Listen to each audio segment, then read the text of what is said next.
The snow turned red beneath her fingers, and Elena Carter realized with brutal clarity she was dying. Not in a hospital bed, not surrounded by family, alone in a Montana blizzard with a baby growing inside her that would never draw breath. This is the story of how betrayal and blood became the foundation of an empire, how a woman with nothing chose darkness over safety, how love emerged from violence. Stay until the end. Hit that like button and comment what city you're watching from so I can see how far Elena's story travels. Because what happened next changed everything. The champagne tasted expensive. That should have been Elena's first warning. Ryan never bought expensive champagne. Hell, Ryan barely remembered to buy toilet paper half the time. But tonight, their 2-year anniversary, he'd pulled out a bottle that probably cost more than their monthly groceries. The bubbles tickled her throat as she laughed at something he said. She couldn't remember what now, and set her glass down on the kitchen counter of their shared apartment. "I have something to tell you," Elena said, her heart hammering against her ribs.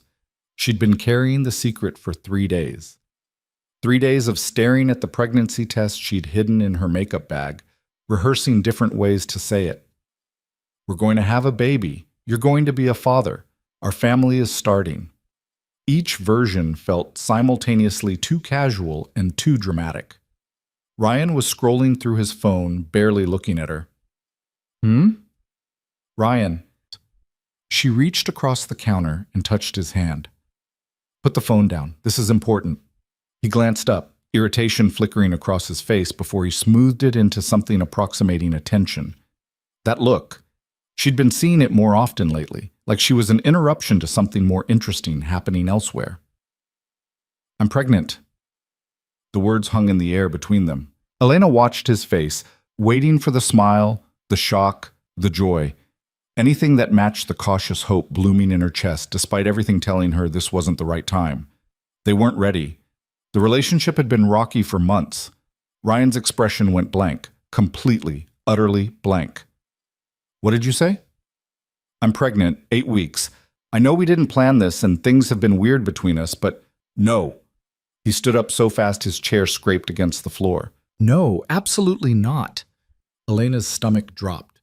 "What do you mean, no? It's not a question, Ryan. I'm pregnant. That's the situation."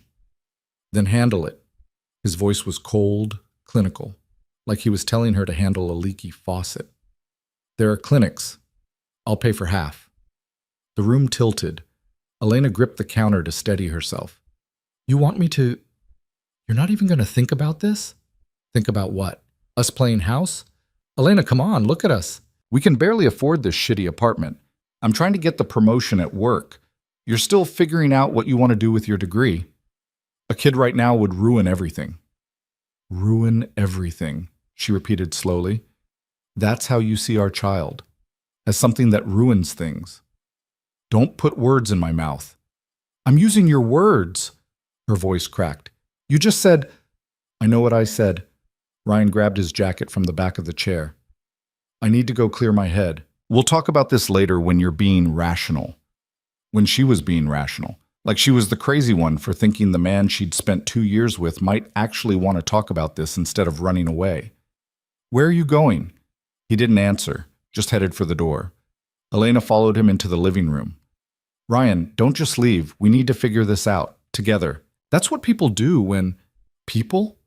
He spun around, and something in his expression stopped her cold. "You want to know what people do, Elena? They don't trap each other. They don't spring this shit on someone during what's supposed to be a nice evening." "Trap you? I didn't plan this. You think I wanted to get pregnant right now? But it happened, and we have to deal with it like adults instead of..." Her phone buzzed on the coffee table, then buzzed again and again. Ryan's face went pale. That's when Elena knew. Before she picked up the phone, before she saw the messages, she knew. The expensive champagne, the distraction, the cold fury when she told him about the baby. It all clicked into place with horrible clarity. She grabbed her phone. The messages were from a number she didn't recognize, but they'd sent photos. Lots of photos. Ryan with another woman, kissing her against a brick wall outside what looked like a bar. His hand in her hair, her leg wrapped around his hip. Ryan and the same woman in bed. Multiple photos from different angles, different times. His face visible in every single one. A screenshot of text messages between Ryan and the woman discussing when they could meet up while the girlfriend was at work. Another screenshot. This one made Elena's blood run cold. Ryan. I'm telling her tonight. Anniversary dinner seemed like good timing. Unknown woman. You sure? What if she makes a scene? Ryan. Then she makes a scene. Either way, I'm done. Already got my stuff half packed. The final message sent just 20 minutes ago. Unknown woman. How'd it go? You free yet? Elena looked up from the phone. Ryan was standing frozen by the door, his hand on the knob. You were already leaving, she said quietly. Before I told you. You were going to break up with me tonight anyway. Elena, who sent me these? He didn't answer. Who sent me these? Her roommate, probably. Sarah's been paranoid that someone's been following us. Thought it was you at first, but... Sarah. Elena laughed, but it came out wrong, broken. You're already on a first-name basis in front of me. How long? Does it matter? How long? 6 months. He said it like he was ripping off a Band-Aid. 6 months, okay? And before you start crying and making this about you being some victim. 6 months. Elena's legs felt weak. She sat down hard on the couch. You've been with her for 6 months, half our anniversary. You were sleeping with her while telling me you loved me, while we were... The pregnancy. 8 weeks, 6 months. The timeline crashed over her. Is it even mine? Ryan asked. The question hit like a physical blow. Elena's head snapped up. Are you seriously asking me that? You're the one who's been cheating for half a year, and you're asking if... You can't prove it's mine. For all I know, you've been... Get out. Her voice was steady now, deadly calm. Get the fuck out of my apartment. Our apartment? My name's on the lease too. Then I'll leave. I'll pack my shit, and I'll leave, and you can have your empty apartment and your Sarah and your fucking promotion. How's that? Ryan's expression shifted, not to guilt or regret, to relief. That's probably best. I'll give you a couple hours to get your stuff together. I'll be at Sarah's. He left, just like that. The door clicked shut behind him with a soft finality that seemed impossibly quiet for something that was destroying her entire life. Elena sat on the couch, her phone still clutched in her hand, and tried to breathe. In through the nose, out through the mouth, like her therapist had taught her during the anxiety attacks she'd had in college. But this wasn't anxiety. This was her life disintegrating in real time. She looked around the apartment, their apartment, except it had never really been theirs, had it? The furniture was mostly hers. The couch she'd bought off Craigslist, the bookshelf her dad had helped her assemble, the TV she'd saved up for. Ryan's contributions were scattered throughout. A gaming console, some barbells in the corner, a jacket slung over a chair. 2 years. 2 years of her life invested in someone who'd been planning his exit for 6 months while sleeping with someone else. And now she was pregnant. Elena's hand moved to her stomach automatically. There was nothing to feel yet. Nothing visible, but she knew. The positive pregnancy test was still in her makeup bag in the bathroom. 3 pink lines that had changed everything. Her phone buzzed again. A text from an unknown number. I know you don't know me, but I'm Sarah's roommate. I thought you should know what he was doing. I'm sorry it came out like this. You deserve better. You deserve better. The words blurred as tears finally came. Elena let herself cry for exactly 5 minutes. She timed it on her phone. Then stood up and walked to the bedroom. She owned 2 suitcases. Both were in the closet, gathering dust from the vacation they'd planned last summer that Ryan had canceled at the last minute. Work emergency, he'd said. Sarah, more likely. Elena pulled them out and started throwing clothes inside. She didn't fold anything, didn't organize, just grabbed armfuls of shirts, jeans, dresses, underwear, and stuffed them in. Her hands were shaking so badly she could barely zip the first suitcase. The bathroom was next. She swept her toiletries into a grocery bag, including the pregnancy test in its little plastic CVS bag. Evidence of a future that would never happen the way she'd imagined it. In the kitchen, she grabbed the coffee maker, the nice one she'd bought herself for her birthday, and her favorite mug. The champagne bottle was still on the counter, half full. Elena picked it up, walked to the sink, and poured it out. Watched the expensive bubbles swirl down the drain. Her laptop, chargers. The few pieces of jewelry that mattered, her grandmother's locket, the earrings her best friend Natalie had given her. the framed photo of her parents from before the divorce. She left the pictures of her and Ryan face down on the dresser. It took 45 minutes to pack her life into 2 suitcases, 3 boxes, and a sense of complete unreality. Elena loaded everything into her car, a 9-year-old Honda Civic that Ryan had always complained about, and stood in the parking lot of the apartment complex trying to figure out where the hell to go. Not Natalie's. Natalie was in Seattle for a work conference until next week. Not her mom's. Her mom had remarried and moved to Florida 2 years ago, started a new life with a new family. Their relationship had been strained since the divorce. Telling her about the pregnancy, the breakup, all of it. Elena couldn't face that phone call. Not her dad's. Her dad lived in a retirement community in Arizona, and they talked maybe once a month. Awkward conversations where they both pretended everything was fine. Elena had $847 in her checking account. First and last month's rent on even a studio apartment in Billings would take most of that. She'd been working part-time at a marketing firm, barely enough to cover her half of the rent and expenses. Ryan made more, paid for more, held it over her head in small ways she'd learned to ignore. She sat in the driver's seat of her Civic, hands on the steering wheel, and realized with crushing clarity that she had nowhere to go. No safety net, no backup plan. At 26 years old, pregnant and alone, she had 2 suitcases and less than $1,000 to her name. The snow started falling as she pulled out of the parking lot, big fat flakes that stuck to the windshield faster than the wipers could clear them. The weather report had called for a major storm system moving through Montana tonight. Blizzard conditions, dangerous roads, stay home if possible. Elena drove anyway. She didn't have a destination, just drove through Billings as the snow got heavier, the streets emptying as people heeded the warnings, and hunkered down. She passed the movie theater where she and Ryan had seen their first movie together, the restaurant where he'd told her he loved her, the park where they'd had picnics last summer, where she'd thought maybe, just maybe, this was it. This was the relationship that would work. Stupid. She'd been so stupid. Her phone rang. Unknown number. She answered without thinking. Elena? A woman's voice. Young, uncertain. This is Sarah. Ryan's. He told me you two broke up tonight. I wanted to call and apologize. I never meant for things to happen this way. Elena's grip tightened on the steering wheel. You've been sleeping with my boyfriend for 6 months and you're apologizing for how things happened, not for doing it in the first place? I know you're angry. You don't know anything about me. Ryan said you two hadn't been happy for a long time, that it was basically over anyway. Ryan's a liar. Elena's voice was sharp. He's a liar and a cheater, and if you think you're special, if you think you're the one he'll stay faithful to, you're wrong. 6 months from now, he'll be doing to you what he did to me, and I hope when it happens, his next girlfriend doesn't call to apologize for the way things happened. She hung up. Her hands were shaking again. The snow was coming down so hard now she could barely see the road. She should pull over, find a motel, wait out the storm. But she kept driving. Out of Billings, onto Highway 89, heading north toward nowhere. The road was empty. Everyone else had the sense to stay inside.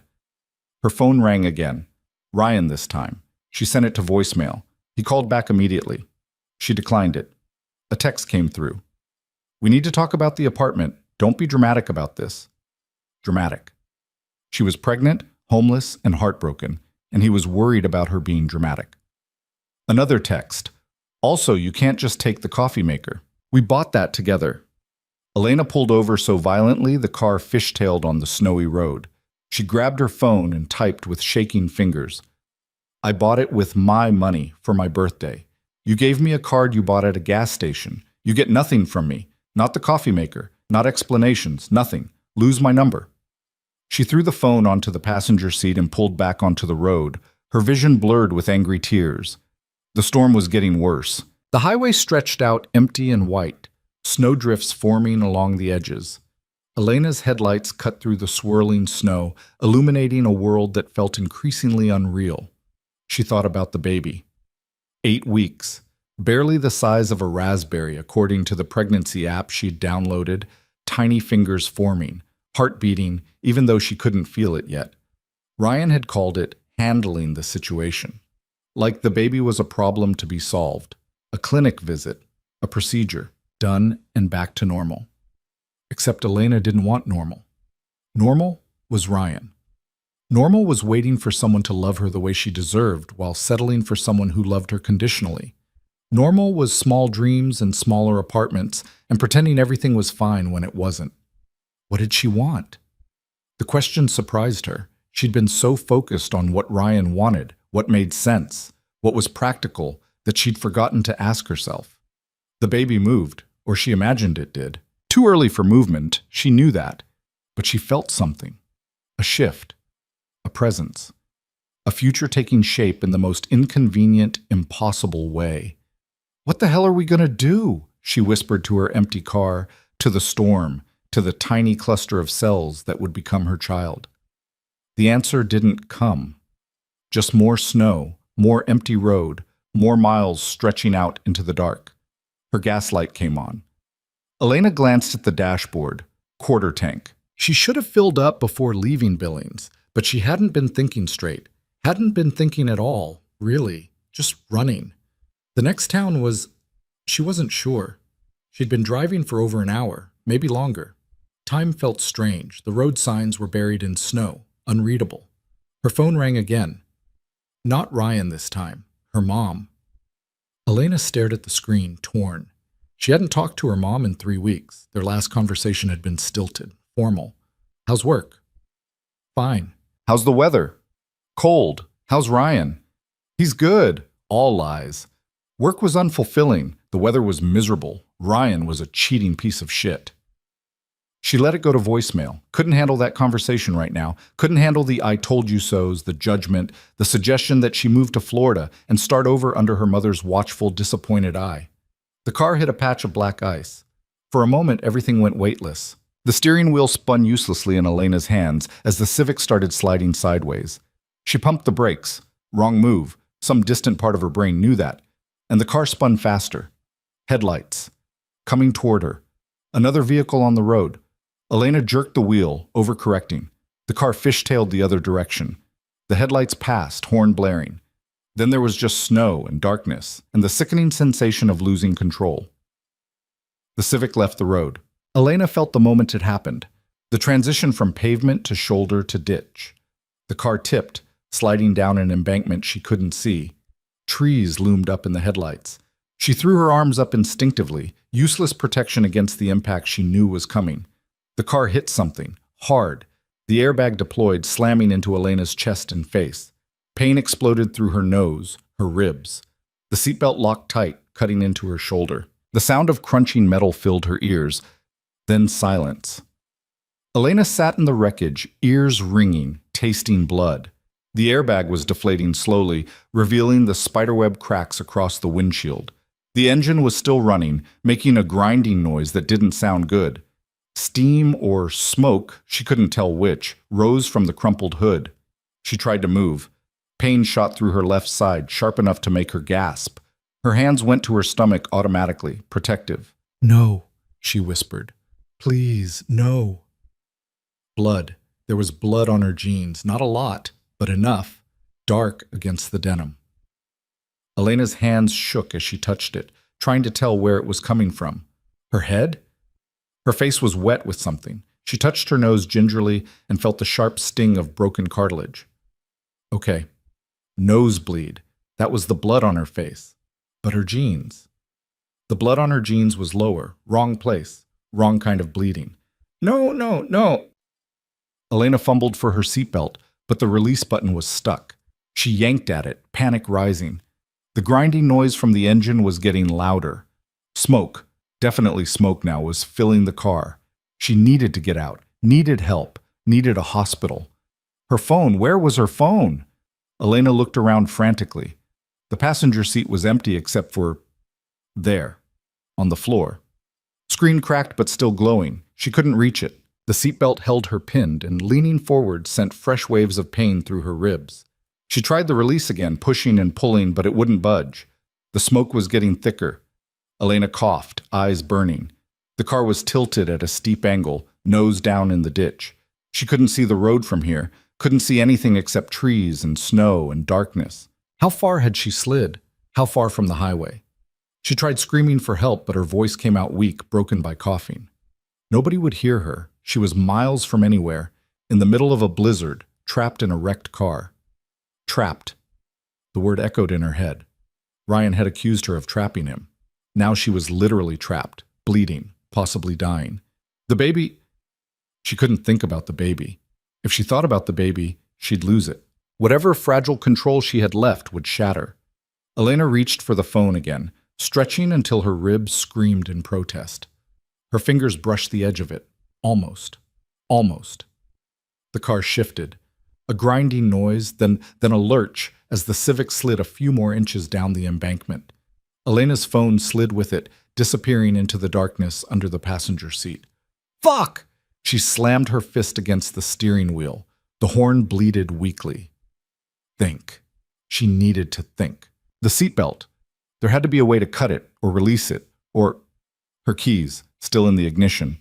Most cars had emergency tools, but her Civic was 9 years old and basic. No emergency kit. No fancy features. Just a dying engine and smoke and her, trapped. The cold was seeping in through the broken windshield. Elena's breath came out in visible puffs. Her jacket was in the back seat, unreachable. She was wearing jeans and a sweater. Not enough. Not nearly enough for a Montana blizzard. How long did it take to freeze to death? She'd read something once. Hypothermia set in faster than most people realized. Shivering, confusion, loss of consciousness. Then nothing. The bleeding continued, slow but steady. Elena pressed her hands against her stomach, as if pressure could stop it, as if willpower alone could keep the baby safe. "I'm sorry," she whispered. "I'm so sorry. I didn't mean for this to happen. I didn't—" Headlights. Elena's head snapped up. Through the smoke and snow, she saw them. Twin beams of light, moving slowly along the highway above. "Here!" she screamed as loud as she could. "I'm here! Help!" The lights kept moving. They couldn't hear her, couldn't see the car down in the ditch. The horn. She hit it again, holding it down this time. The sound was pathetic, weak, but it was something. The headlights stopped. Elena held her breath, kept her hand on the horn. "Please, please see me. Please don't leave me here." The lights turned, started coming closer, angling off the road into the ditch. Someone had seen her. She released the horn, relief flooding through her so intensely she felt dizzy. Help was coming. She wasn't going to die out here. The baby had a chance.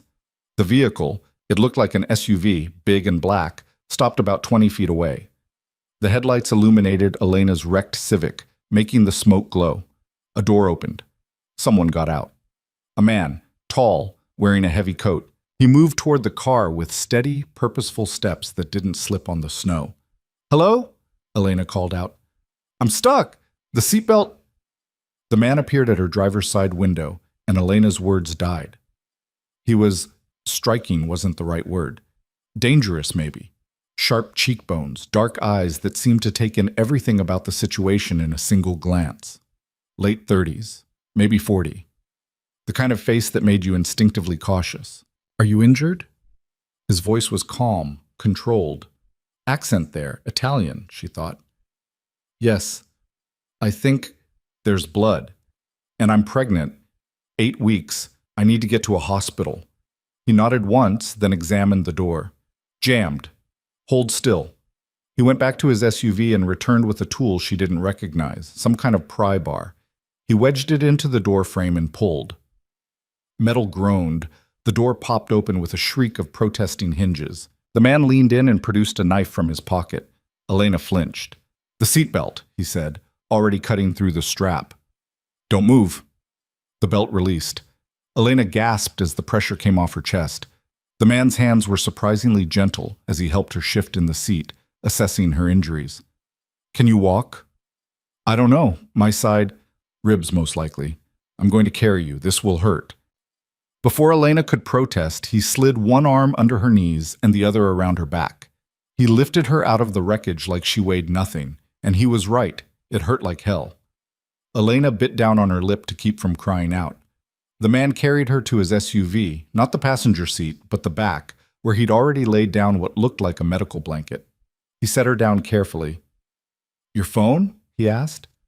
In the car, under the seat. I need to call someone. Later. Right now, we get you warm and stop the bleeding. He stripped off his coat and laid it over her. Elena realized she was shivering violently. When had that started? Hospital, she managed. Need to get to. Closest hospital is 45 minutes in good weather. In this? He gestured at the blizzard. 2 hours minimum, assuming the roads don't close. You won't make it. Fear spiked through Elena. What do you mean I won't make it? I need a doctor. And I'm getting you one. The man pulled out a phone and dialed. Valentina, I'm 20 minutes out. Pregnant woman, car accident, possible internal bleeding. Have Marcus ready. He listened, then, yes, I'm sure, just do it. He hung up and looked at Elena. My estate is close. We have a private doctor. He'll stabilize you, then we'll get you to a hospital once the storm clears. Private doctor. Estate. The pieces clicked together wrong. Who are you? Luca Moretti. He said it like she should recognize the name. She didn't. I can't just go to some stranger's house. I need a real hospital. Miss. Luca's voice was patient but firm. You're bleeding, possibly miscarrying, in the middle of a blizzard. The hospital might as well be on the moon. I'm offering you immediate medical care and shelter, or I can leave you here to make your own way. Choose quickly. Elena looked past him at her smoking car, at the empty highway, at the snow falling so thick she could barely see 10 feet. She thought about this baby, about the blood on her jeans that was still spreading. Okay, she whispered. Okay. Luca nodded and closed the door. A moment later, the SUV was moving, pulling back onto the highway with a smoothness that spoke of serious winter tires and someone who knew how to drive in this weather. Elena lay in the back, wrapped in Luca Moretti's expensive coat, and tried not to think about what she was doing, getting into a stranger's car, going to his house, trusting him because she had no other choice. The alternative was dying in a ditch. She chose life. For better or worse, she chose life. The bleeding slowed but didn't stop. Elena kept her hands pressed against her stomach, whispering promises she wasn't sure she could keep. Hold on. Just hold on. We're going to be okay. Through the rear window, she watched her wrecked Civic disappear into the storm, taking with it the last remnants of the life she'd known. Whatever came next, there was no going back. The gates appeared out of nowhere, massive iron things that looked like they belonged to a fortress, not a house. They opened silently as Luca's SUV approached, triggered by something Elena couldn't see. Beyond them, the driveway stretched through trees heavy with snow, winding up toward lights that glowed warm against the white darkness. Elena had expected a house, maybe a large house, given the whole private doctor situation. What she got was something else entirely. The building that emerged from the storm looked like it had been airlifted from the Italian countryside and dropped into the Montana wilderness. Stone and timber, 3 stories tall, sprawling in both directions with wings that disappeared into the darkness. Lights blazed from dozens of windows. And standing outside the main entrance, despite the blizzard, were 2 men in dark suits that did nothing to hide the obvious shape of weapons underneath. What is this place? Elena's voice came out hoarse. Home, Luca said simply, pulling up to the entrance. One of the suited men opened the SUV door. Up close, Elena could see the earpiece, the tactical stance, the way his eyes scanned the surroundings, even as he helped Luca extract her from the back seat. Not just men in suits. Guards. Inside, Luca ordered, lifting Elena again despite her weak protest. The guard held the door, and then they were through, into warmth and light and controlled chaos. A woman descended the grand staircase, and it was grand, carved wood with an iron railing that probably cost more than Elena's car had when it was new. She was striking in the way expensive things are striking. Perfectly tailored black pantsuit, dark hair pulled into a severe bun, makeup that looked natural but probably wasn't. Mid-30s, moving with the kind of confidence that came from always being the smartest person in the room. Upstairs, East Wing, second room on the left. Marcus is ready. Her accent matched Luca's, but her tone was sharper. This was someone used to giving orders and having them followed without question. Valentina, Luca acknowledged, already heading for the stairs. Elena caught a glimpse of the entry hall as they passed through. Marble floors, art that looked original and expensive, a chandelier that would have looked at home in a palace. Then they were climbing, and her focus narrowed to the pain in her ribs and the wet warmth spreading through her jeans.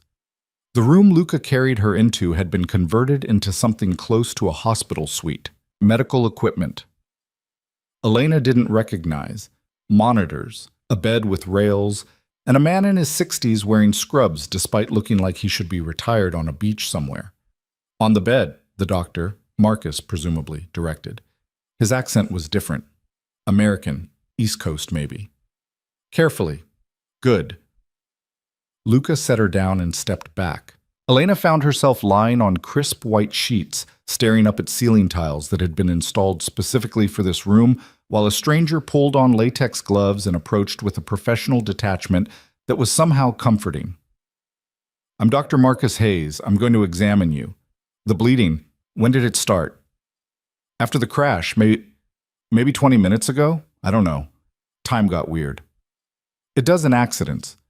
Marcus's hands were gentle as he checked her pupils, her pulse, palpated her ribs. Elena winced. Possible fracture there. We'll need to see what else is going on. Mr. Moretti mentioned pregnancy? 8 weeks. Any cramping? Pain in your abdomen beyond the impact injuries? I don't know. Everything hurts.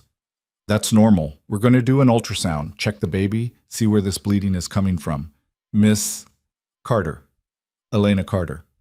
Miss Carter, I need you to stay calm. Stress isn't good for you or the baby right now. Can you do that for me? Elena almost laughed. Stay calm. She'd been dumped, betrayed, made homeless, and nearly killed in a car crash. And now she was in some mysterious compound with armed guards while a stranger poked at her injuries. Calm wasn't exactly in her repertoire right now, but she nodded anyway.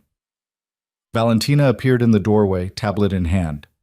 Elena Carter, 26, Billings address, Honda Civic registered in her name. Employed part-time at Morrison Marketing. No criminal record, no outstanding warrants. Social media suggests recent relationship trouble. Elena's head snapped toward her. How did you... Your license plate, Valentina said calmly. Basic background check takes 5 minutes. You're clean. That's good. Good for what? Valentina didn't answer, just looked at Luca. Some silent communication passed between them. Siblings, Elena realized. They had to be siblings. Same sharp features, same dangerous elegance. I need to cut your jeans, Marcus said, drawing Elena's attention back. The bleeding needs assessment. Do it, she managed. The shears were cold against her skin. Marcus worked efficiently, cutting up the inseam, peeling the denim away. Elena stared at the ceiling and tried not to think about how exposed she was, how vulnerable, surrounded by strangers in a place that looked less like a home and more like a compound with every passing second. Luca. Marcus's voice had changed, more urgent. I need you out. How bad? Out. Now. I'll update you when I'm done. For a moment, Elena thought Luca would argue, but he just nodded and left, Valentina following. The door closed, leaving Elena alone with the doctor and the equipment that hummed and beeped around her. Talk to me, Elena said. Please. I need to know what's happening. Marcus met her eyes. The bleeding is significant, but not immediately life-threatening. Could be from the impact, could be something else. The ultrasound will tell us more. But Miss Carter, I need you to understand, even in the best circumstances, first trimester miscarriage rates are high. After trauma like this, just check, please, just check. The ultrasound machine was portable, wheeled over to the bedside.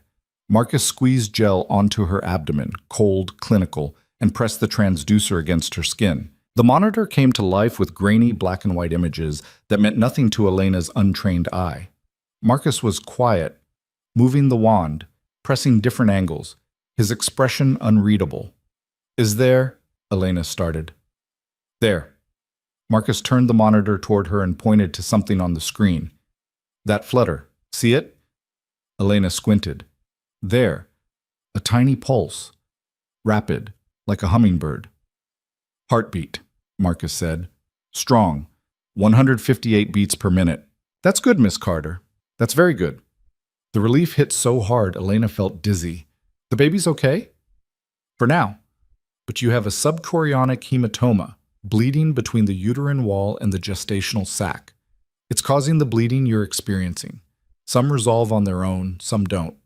You're going to need strict bed rest, monitoring, and follow-up ultrasounds. No stress, no physical exertion, no travel. For how long? Until it resolves, or...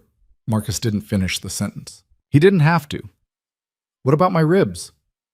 2 fractured, left side. Painful, but they'll heal. I'll wrap them. The nosebleed is superficial. Some bruising, minor lacerations, nothing requiring stitches. You were lucky, Miss Carter. Very lucky. Lucky. She'd been dumped, made homeless, crashed her car, and nearly lost her baby. But she was alive, and the baby's heart was still beating, so maybe that counted as luck after all. Marcus worked in silence, cleaning her wounds, wrapping her ribs in tight bandages that made breathing hurt less, hooking her up to an IV for fluids. By the time he finished, exhaustion was dragging at Elena like a physical weight. Sleep, Marcus instructed. I'll be checking on you every 2 hours. If the bleeding increases, if you have severe cramping, you tell me immediately. Understood? Understood. He left, and Elena was alone in the too quiet room with its medical equipment and its locked door that she was too tired to check. She should be scared, should be demanding answers about where she was and who these people were and why they had a full medical suite in their house. Instead, she closed her eyes and let the darkness take her.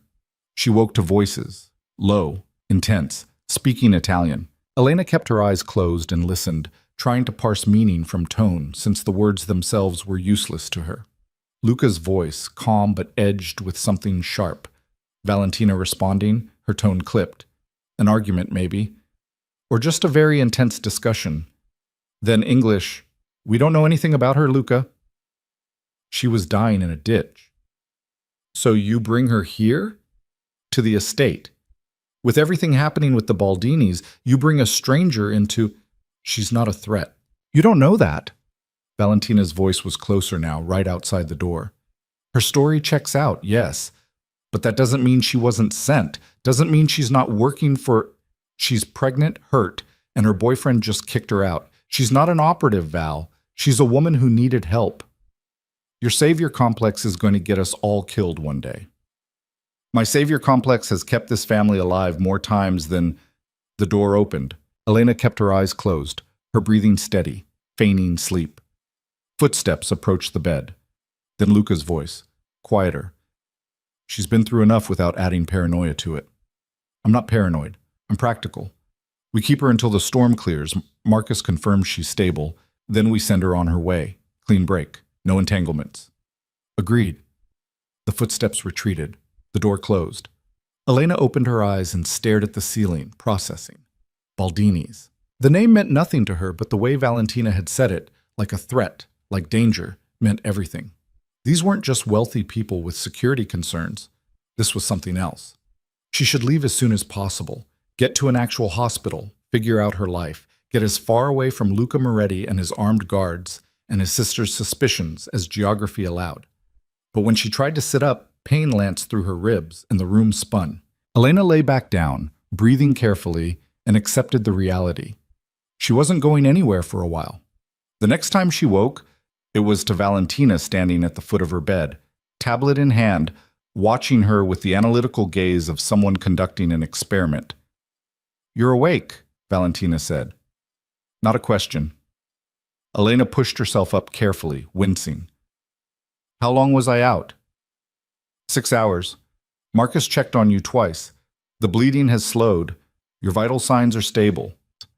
Valentina moved around the bed, pulling up a chair. We need to talk. About what? About the rules while you're here. Valentina settled into the chair like a queen taking a throne. This estate is private property. You don't leave this room without permission or escort. You don't use your phone, which Marcus retrieved from your car, by the way. Dead battery, cracked screen, but intact.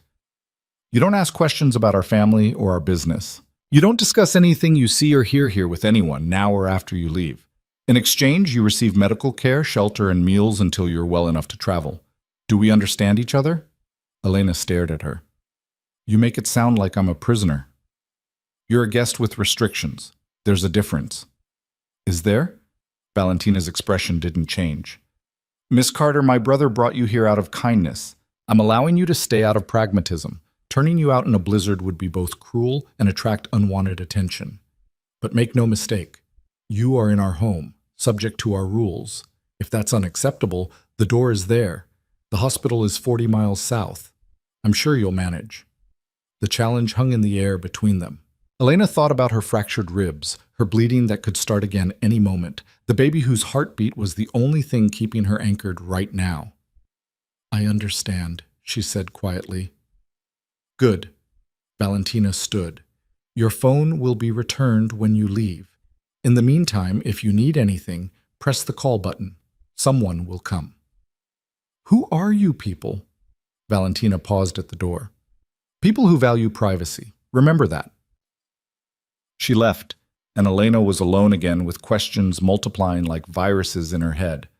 The rest of that first day passed in a blur of medical checks, bland food that Marcus insisted she eat, and sleep that came in fits and starts. Night fell early, the storm still raging outside windows that Elena discovered were reinforced glass, the kind that didn't break easily. She tried the door once, around midnight, unlocked, which was something. But when she stepped into the hallway, a guard materialized from somewhere, polite but firm. Miss Carter, back to your room, please. Not a prisoner. Right. Elena retreated, closed the door, and sat on the edge of the bed, trying to figure out what the hell she'd stumbled into. The second day brought Marcus with better news. Bleeding's nearly stopped. Hematoma looks stable. You're doing well, all things considered. Can I leave the room? Bed rest means bed rest. I'm going insane in here, Marcus considered her. Limited movement, chair by the window, bathroom privileges, maybe short walks in the hallway, but if the bleeding starts again, back to bed, I know.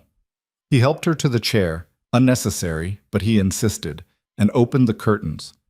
Elena got her first clear view of the estate. It was vast. From her second-floor window, she could see formal gardens buried under snow. Outbuildings that might have been garages or barracks, a high stone wall that ringed the entire property. And guards. More than she'd expected. Patrolling the grounds despite the cold, positioned at strategic points, moving with military precision. What is this place? Elena asked, not expecting an answer. Secure, Marcus said. That was all. Over the next few days, Elena's world expanded from the medical room to short, supervised walks down hallways lined with art that was probably worth more than her entire life's earnings. She saw other people, staff mostly, who nodded politely and said nothing. More guards, a woman who might have been a housekeeper. Everyone moved with the same careful efficiency, like clockwork pieces in a mechanism Elena couldn't quite see. She didn't see Luca again until the fourth day. Elena was by the window, watching snow fall in the gardens, when the door opened without knocking. She turned, expecting Marcus or maybe one of the silent staff members, and found Luca instead. He looked different in daylight. Still dangerous, but less like a shadow and more like a person. Dark slacks, white shirt with the sleeves rolled up, expression unreadable. You're healing well, he said. Not a question. According to Marcus. He's good at his job. Why do you have a doctor on staff?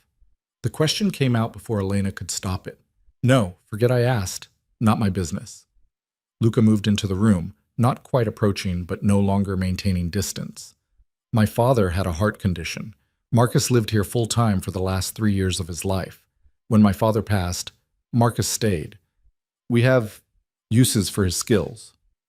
Like patching up car accident victims? Among other things.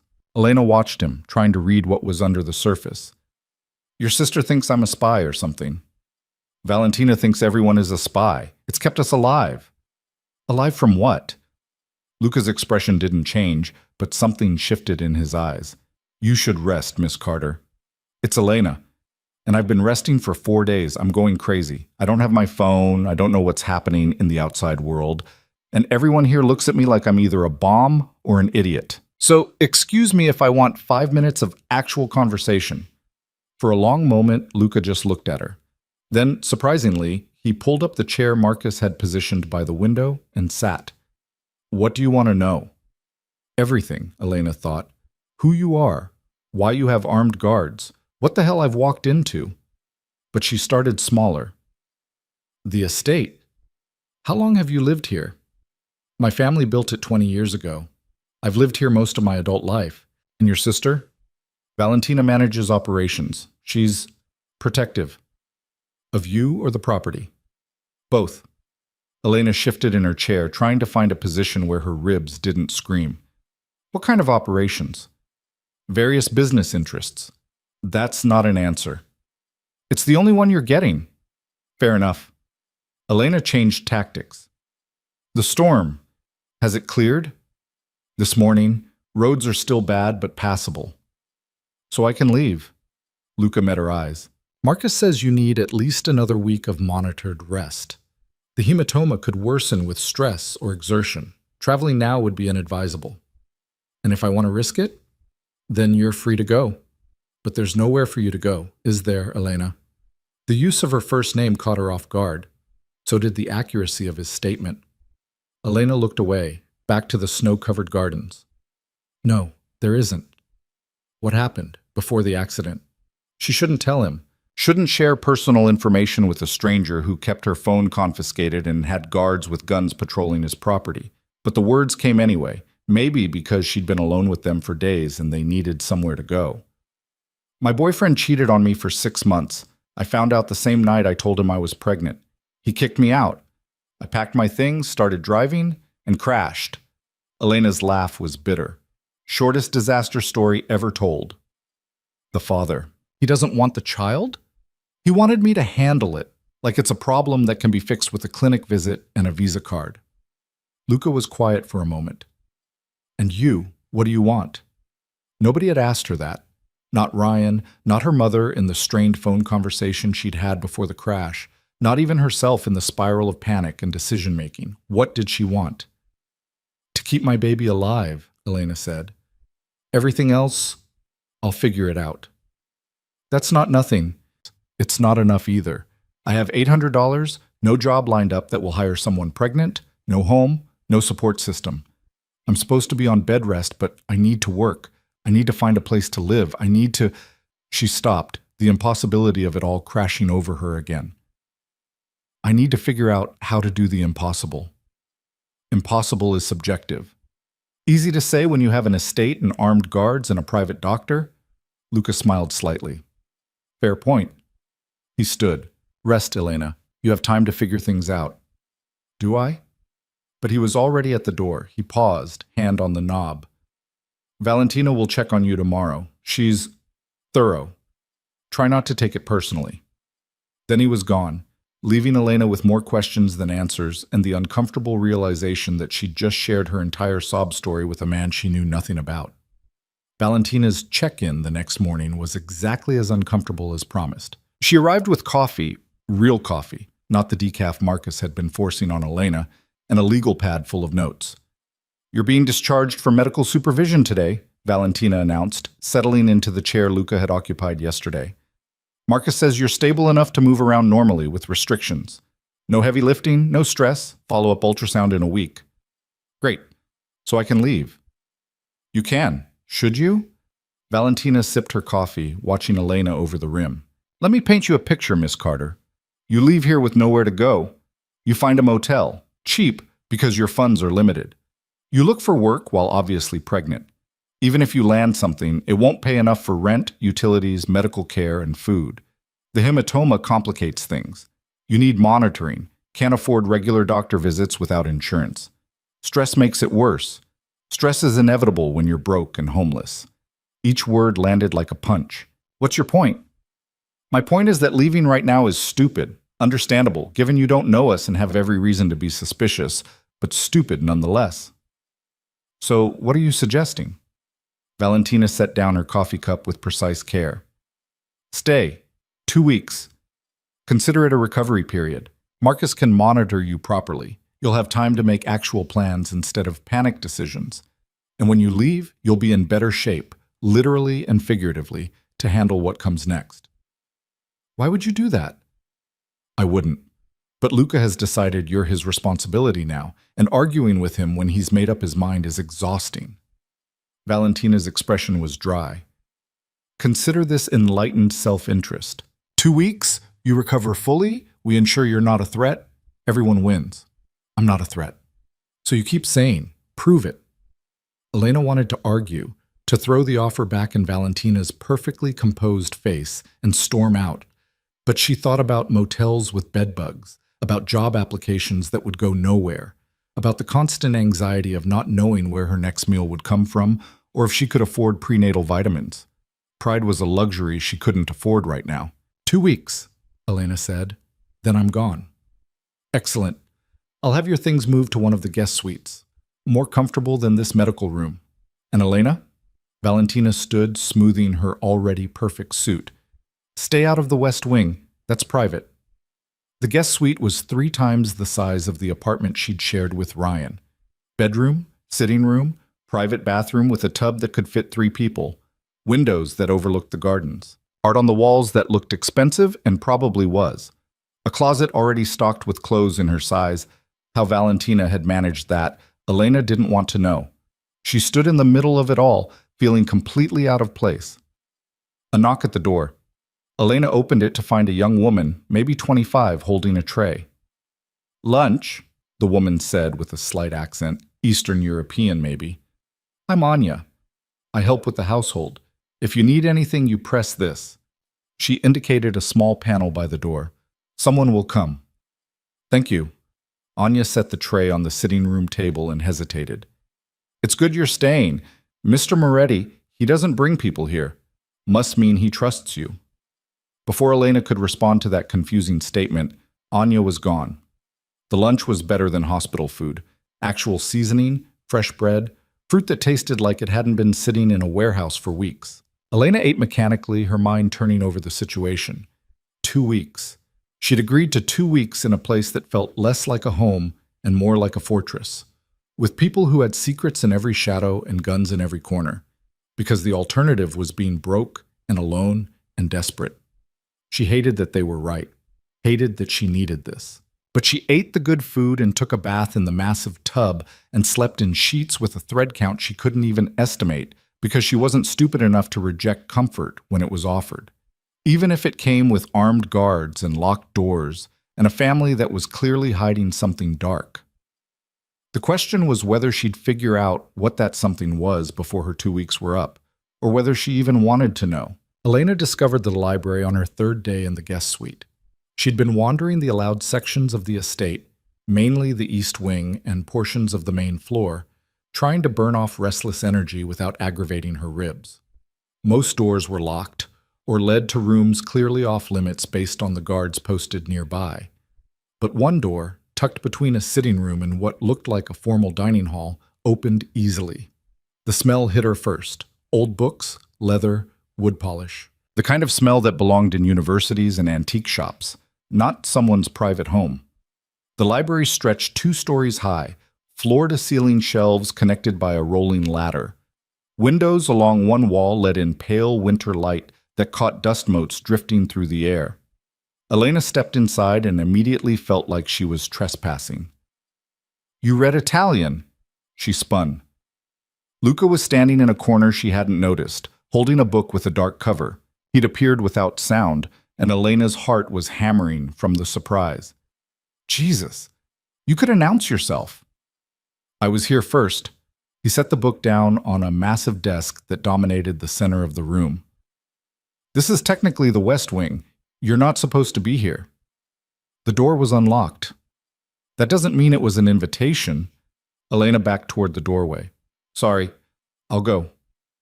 I didn't say leave. Luca moved around the desk, studying her. I asked if you read Italian. Most of these are in Italian or Latin, some English, but not many. No, I barely passed Spanish in college. Pity.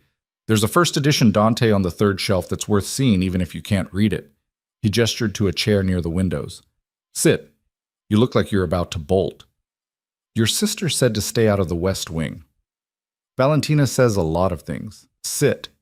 Elena sat, mostly because her ribs were starting to ache from all the walking. Luca remained standing, which put him at an advantage she didn't like. But complaining seemed petty. What were you reading? She asked, nodding at the book he'd set down. Machiavelli, The Prince. Required reading in my family. Figures. His mouth twitched, almost a smile. You think we're Machiavellian? I think you have armed guards, a private doctor, and your sister treats security like a religion. Either you're paranoid or there's a reason to be paranoid. Either way, yeah, Machiavellian fits. Luca did smile then, brief but genuine. You're more observant than Valentina gives you credit for. She thinks I'm an idiot. She thinks you're a civilian who stumbled into something complicated. There's a difference. Elena leaned back in the chair, studying him. What did I stumble into, Luca? Nothing that concerns you. Everything here concerns me. I'm living in your house, eating your food under surveillance by people with guns. You don't get to tell me it doesn't concern me. He was quiet for a long moment, and Elena thought he might actually answer. Instead, he changed the subject entirely. Marcus says your follow-up ultrasound is tomorrow. How are you feeling? Fine. Tired. The bleeding stopped completely 2 days ago. That's good. Is it? Or does that mean I'm healthy enough to kick out? Luca crossed to the windows, looking out at the snow-covered grounds. You agreed to 2 weeks. We're honoring that. Unless you want to leave early. Do I have a choice? Everyone has choices, Elena. The question is whether you're willing to live with the consequences. There was weight in those words, layers Elena couldn't quite parse. She stood, ignoring the twinge in her ribs. What kind of business are you in? Import and export.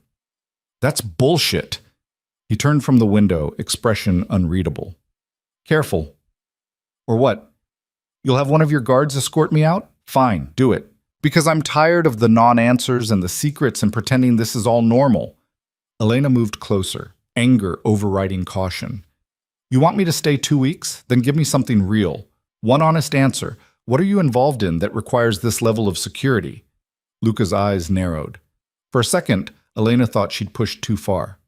Then he spoke, voice low and controlled. My family has interests that attract attention.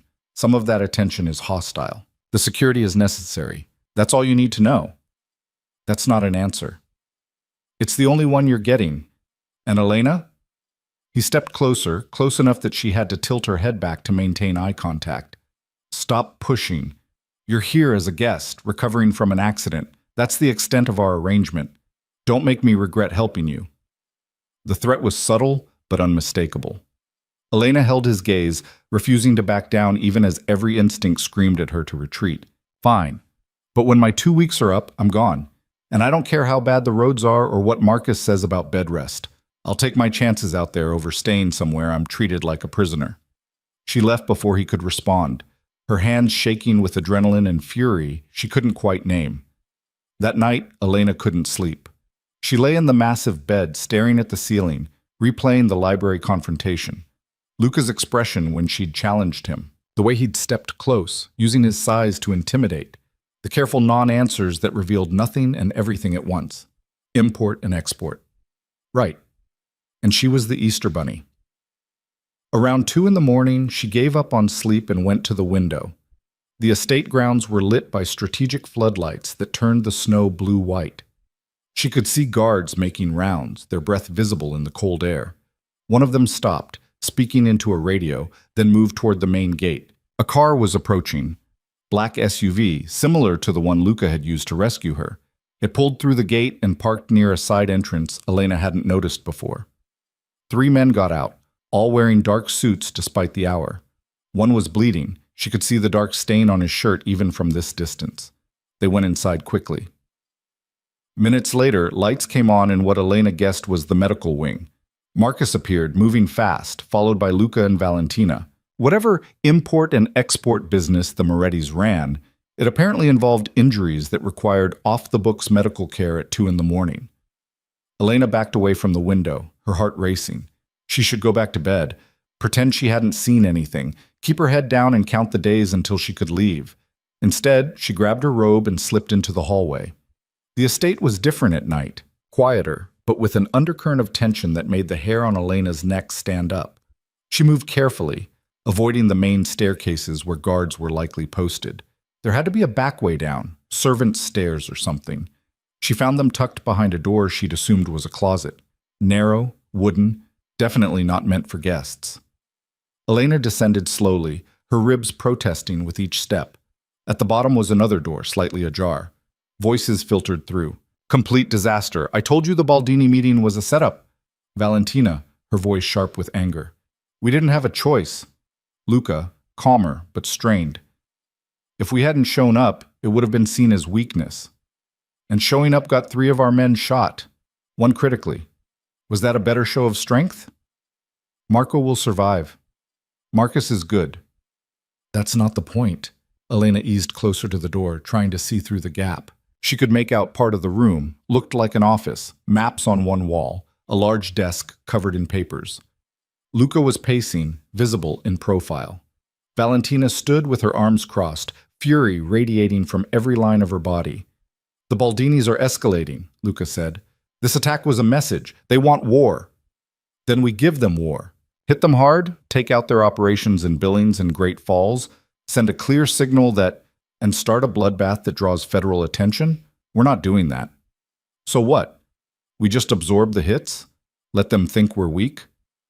We respond strategically, cut off their supply lines, target their finances, make them hurt without giving the FBI a reason to start investigating.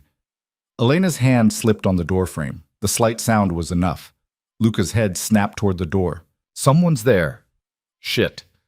Elena turned to flee, but her ribs chose that moment to seize up. She gasped, stumbling, and then the door was yanked fully open and Luca was staring down at her with an expression that made her blood run cold. Elena, I couldn't sleep. I was just... How much did you hear? Nothing. I didn't hear anything. Valentina appeared behind Luca, her face a mask of controlled rage. I told you she was a risk. I told you. Val, get her out of here, now. I don't care where, but she can't stay. Not after this. Luca grabbed Elena's arm, not rough, but firm enough to make it clear this wasn't a request. He pulled her into the office and shut the door. Sit. Elena sat. She didn't have much choice. Valentina was already on her phone, typing rapidly. I'm calling cleanup. We move her tonight. There's a motel outside Bozeman. We drop her there with enough cash to... We're not doing that. Luca, she heard it. She heard us discussing business. That's all. Nothing specific, nothing actionable. Luca turned to Elena, his expression hard. Did you hear anything specific? Names, locations, plans? Elena's mind raced. She had heard names. Baldini. The mention of Billings and Great Falls. But admitting that felt like signing her own death warrant. I heard you arguing about a meeting that went wrong. That's it. I swear. Why were you sneaking around at 2 a.m? I saw the car arrive, the man who was bleeding. I was curious. Curious? Valentina's laugh was bitter. You hear that, Luca? She was curious. That's wonderful. That's exactly the kind of discretion we need in someone who... Val, enough. Luca's voice cut through his sister's rant like a blade. Go check on Marco. I'll handle this. Handle it how? That's not your concern right now. Go. For a moment, Elena thought Valentina would refuse, but she just shot Elena a look that promised future consequences and left, slamming the door hard enough to rattle the frame. Luca sat on the edge of the desk, studying Elena with an intensity that made her want to disappear. You understand the position you've put me in. I didn't mean to. Intent doesn't matter. You heard things you shouldn't have. That creates a problem. Elena's mouth went dry. What kind of problem? The kind where Valentina wants you gone immediately, and I have to decide if that's the smart move or the paranoid one. He rubbed his face, suddenly looking tired. You seem like a decent person, Elena. Wrong place, wrong time, bad luck. I don't want to make your situation worse, but I also can't have information about my family's business walking around uncontrolled. I won't say anything to anyone. I don't even know what I heard. You heard enough to know we're not running a legitimate import business. There it was, the acknowledgement she'd been pushing for in the library, now delivered as a threat. What do you want from me? Elena asked quietly. Luca was silent for a long moment. When he spoke, his voice was measured, careful. You're 2 weeks. You stay, you recover, and you keep your mouth shut about everything you see and hear. After that, you leave. You start your new life, and you forget the Moretti family exists. We give you resources to help with that. Money, references, whatever you need to get settled somewhere. Clean break, no looking back. And if I refuse, you won't. It wasn't a threat exactly, more a statement of fact which somehow made it worse. Elena thought about the men with guns, about Marco bleeding in the medical wing, about the careful way Luca and Valentina had discussed responding strategically to people who'd attacked them. These weren't people you refused. Okay, she said. 2 weeks? Then I'm gone. Good. Luca stood. One of the guards will escort you back to your room. You don't leave it until morning. Understood? Understood.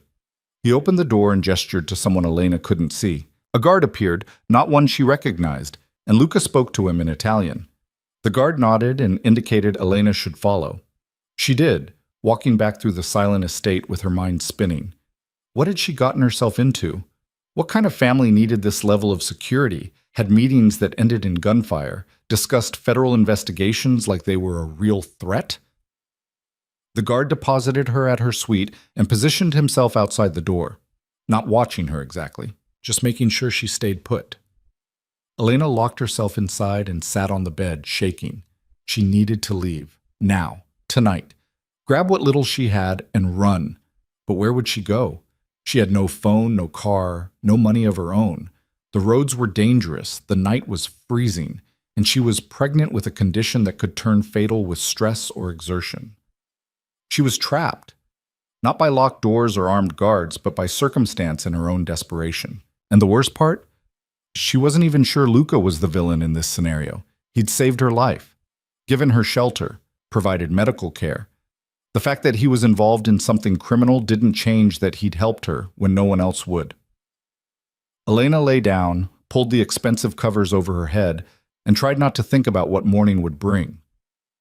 Morning brought Valentina, tight-lipped and furious, with a non-disclosure agreement. "Sign it," she said, slapping the papers down on the sitting room table. "Before you leave this estate, you sign a legally binding NDA stating you will not discuss anything you've seen, heard, or experienced here. Violation results in legal action and financial penalties you cannot afford." Elena skimmed the document. It was thorough, terrifyingly thorough. "This says you can sue me for up to $5 million if I breach. That's correct?" "I don't have $5 million. "Then I suggest you don't breach." Valentina thrust a pen at her. "Sign." Elena signed. What choice did she have? Valentina took the papers without a word and left. 30 seconds later, Luca appeared, like they'd coordinated the tag team intimidation. "That was necessary," he said. "Was it? Or is your sister just vengeful?" "Both." He moved to the window, hands in his pockets. "I'm sorry about last night. You shouldn't have seen any of that." "But I did." "Yes, and now we both have to live with the consequences." He turned to face her. "I meant what I said. 2 weeks, resources to help you start over, then we part ways. I don't go back on my word, Elena." "Why are you helping me?" "Really?" The question seemed to surprise him. "Does there have to be a reason?" "Everyone has reasons." Luca smiled slightly. "Fair. Let's say I don't like seeing people get hurt when I can prevent it. That enough for you?" It wasn't, but Elena nodded anyway. "What happens now?" "Now you stay out of trouble. Rest, recover, and in 12 days you walk out of here with enough money to get back on your feet." He headed for the door, then paused. "And Elena? No more midnight wandering. The estate isn't safe at night, even for guests. Understand?" "I understand." He left.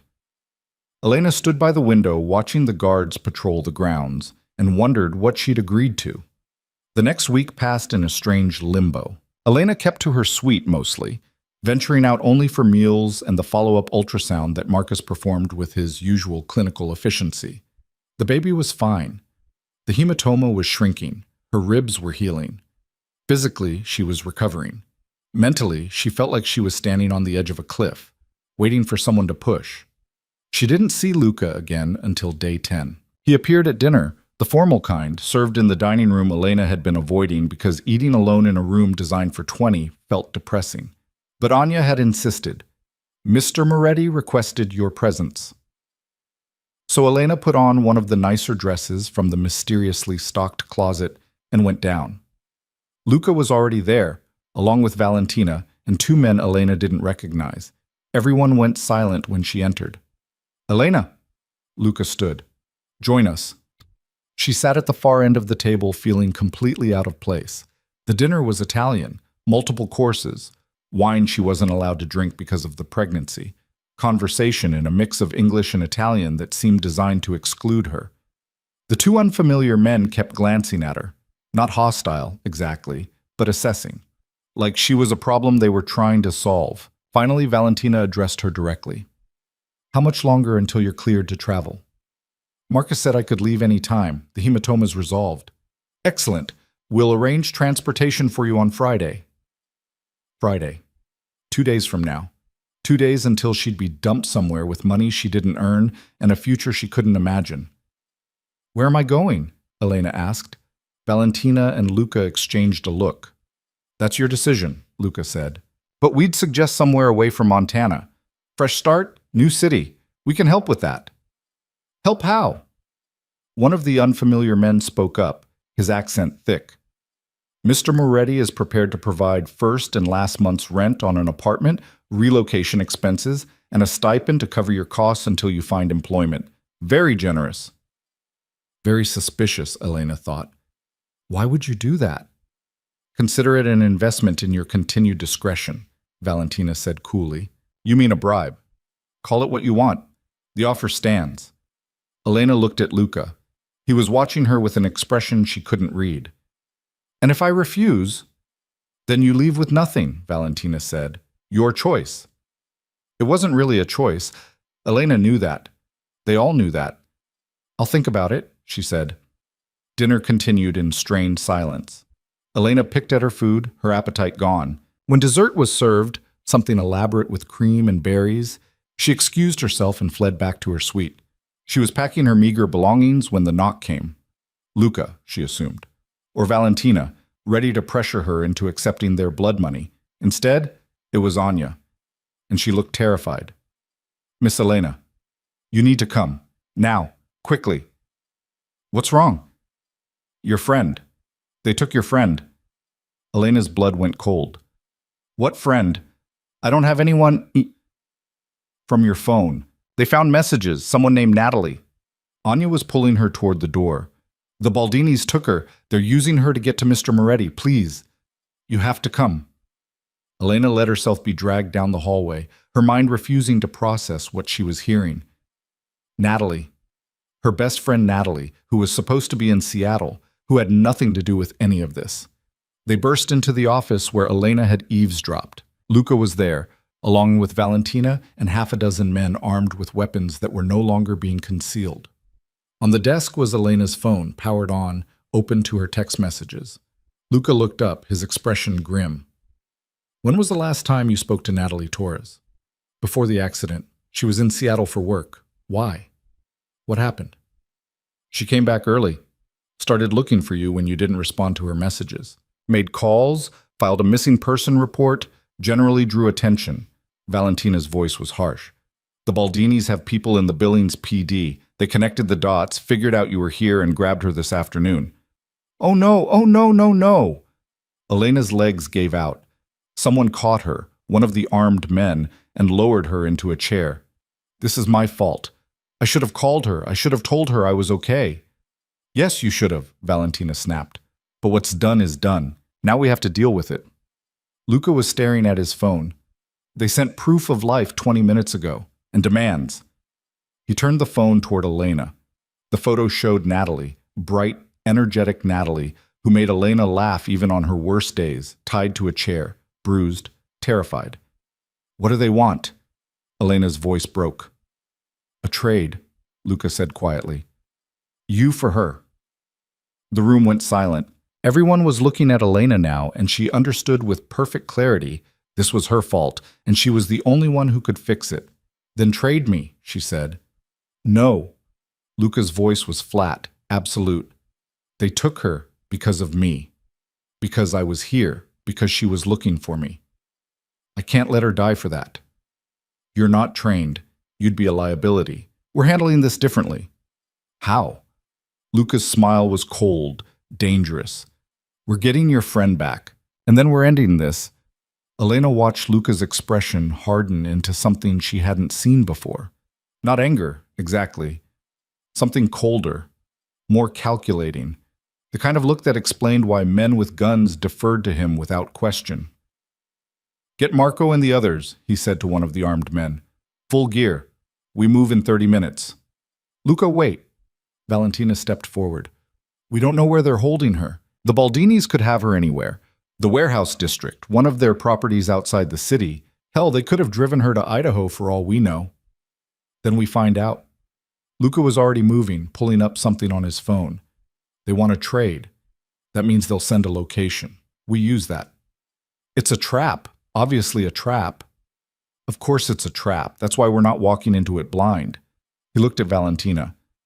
"Get the surveillance team on every known Baldini property. I want eyes everywhere. If they move her, I want to know before the car stops." Valentina nodded and started making calls. Rapid Italian that Elena couldn't follow. The armed men were filing out, presumably to prepare for whatever Luca had planned. Within seconds, the office had transformed from a quiet meeting space into something resembling a military command center. Elena stood frozen in the middle of it all, still trying to process. Natalie was in danger because of her, because she'd crashed her car near the wrong estate, because she'd been too traumatized to think about calling her best friend, because she'd stumbled into a world where people got kidnapped as leverage in some criminal war she didn't understand. "This is my fault," she said again, louder this time. Luca glanced at her. "Blame doesn't help your friend right now." "Then let me do something. Let me help." "You've done enough." The words hit like a slap. Elena felt her face flush. "Excuse me?" "You heard me. You've been here 10 days and managed to eavesdrop on private conversations, violate security protocols, and get your friend kidnapped. The helpful thing you can do now is stay out of the way." Luca turned back to his phone, dismissing her. Something snapped in Elena. Maybe it was the stress of the past 2 weeks, or the pregnancy hormones, or the sheer unfairness of being treated like a burden when she never asked to be rescued in the first place. Whatever it was, it burned through her fear and caution. "Don't you dare," she said, voice shaking. "Don't you dare act like I'm some incompetent child who can't handle reality. I didn't ask for any of this. I didn't ask to crash near your estate. I didn't ask for your help. And I sure as hell didn't ask to be kept in the dark about what kind of dangerous bullshit you people are involved in. You want to blame someone? Blame yourself for bringing me here instead of taking me to a hospital, like a normal person." The room went quiet. Even Valentina stopped talking, phone still pressed to her ear, staring at Elena like she'd grown a second head. Luca set his phone down slowly. "Finished?" "No, you rescued me, fine, I'm grateful. But then you kept me here, fed me half-truths, and now my best friend is paying the price for your family's war. So don't tell me I've done enough. Tell me how to fix this." For a long moment, nobody moved. Then Luca did something Elena didn't expect. He laughed, short, sharp, but genuine. "You've got spine," he said. "I'll give you that. I've got a friend who's terrified and hurt because of me. Spine's got nothing to do with it." Luca studied her, and Elena could almost see him recalculating, making a decision. "Fine. You want to help?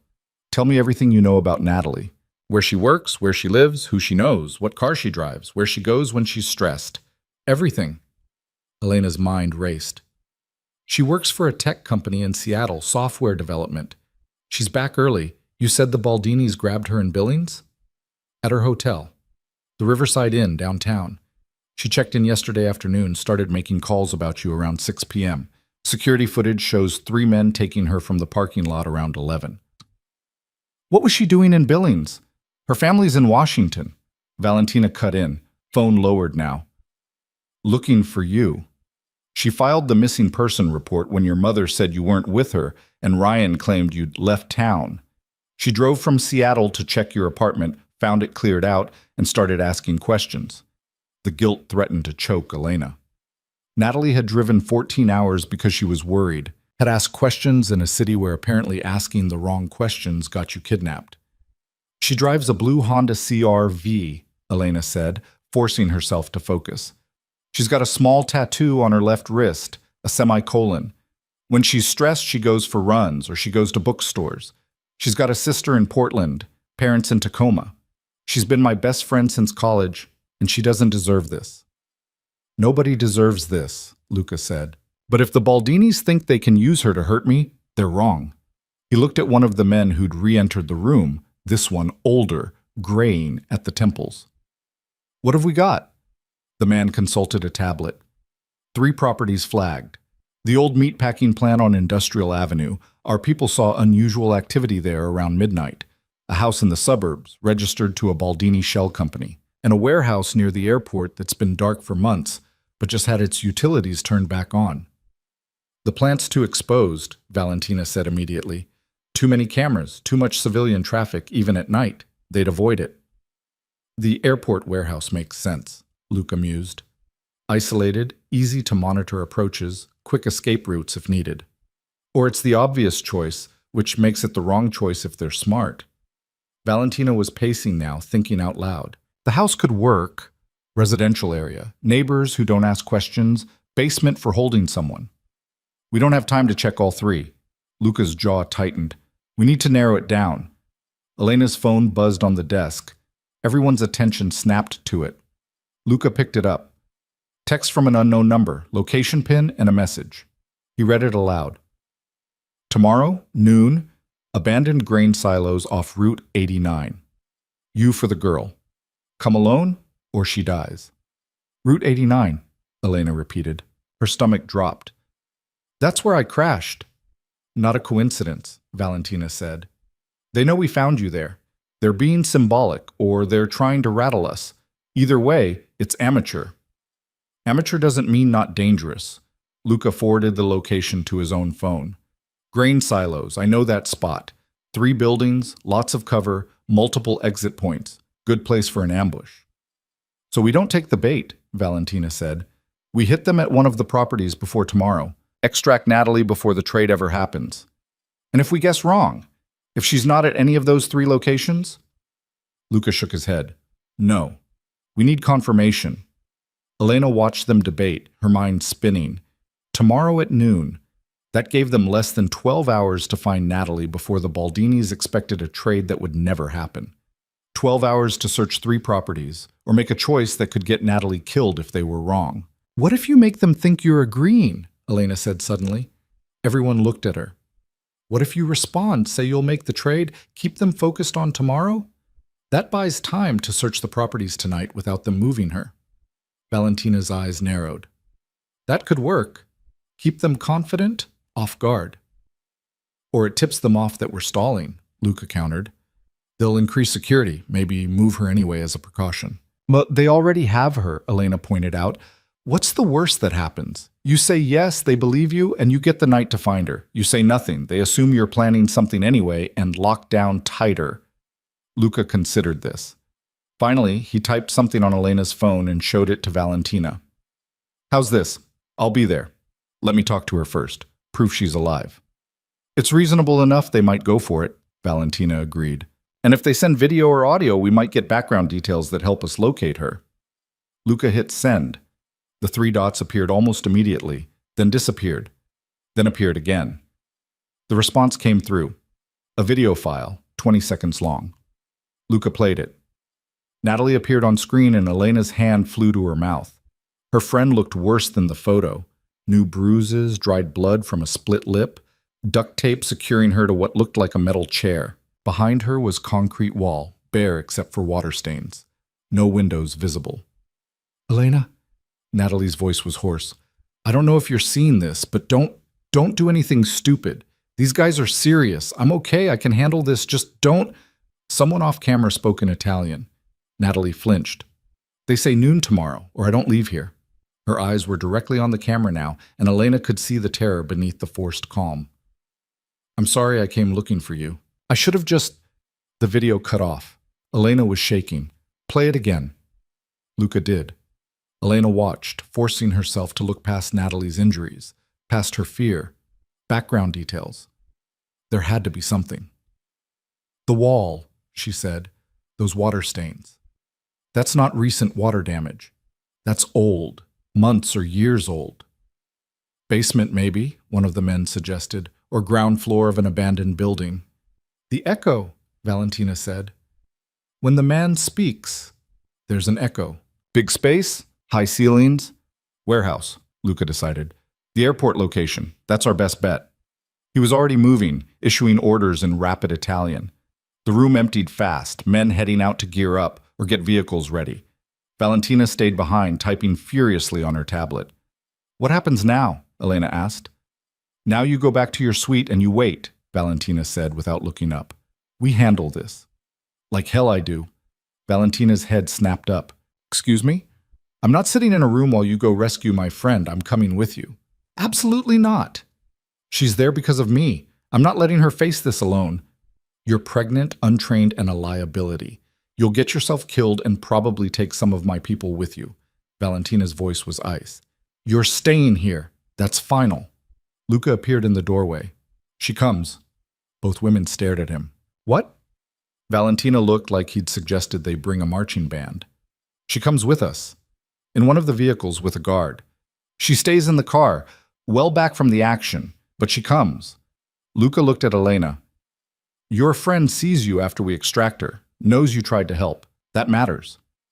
Luca, this is insane. It's done, Val. Get her a vest and assign someone to watch her. We leave in 10 minutes.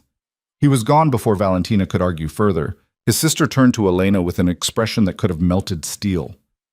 If you do anything stupid, Valentina said quietly, if you compromise this operation in any way, I will personally make sure you regret it. Clear? Crystal. Good. Come with me. 5 minutes later, Elena was wearing a bulletproof vest that was too big and smelled like gun oil, sitting in the back of an SUV with a stone-faced guard named Pietro who'd been told to keep her safe and, apparently, to shoot her if she tried to leave the vehicle. Or that's what Elena assumed from the way Valentina had spoken to him in Italian while gesturing at Elena like she was a bomb that might go off. 3 vehicles left the estate in convoy. Black SUVs with tinted windows, moving fast but not recklessly through the empty pre-dawn streets. Elena watched Billings pass by, suburbs giving way to industrial zones, the sky beginning to lighten with the threat of sunrise. They passed the spot where she'd crashed.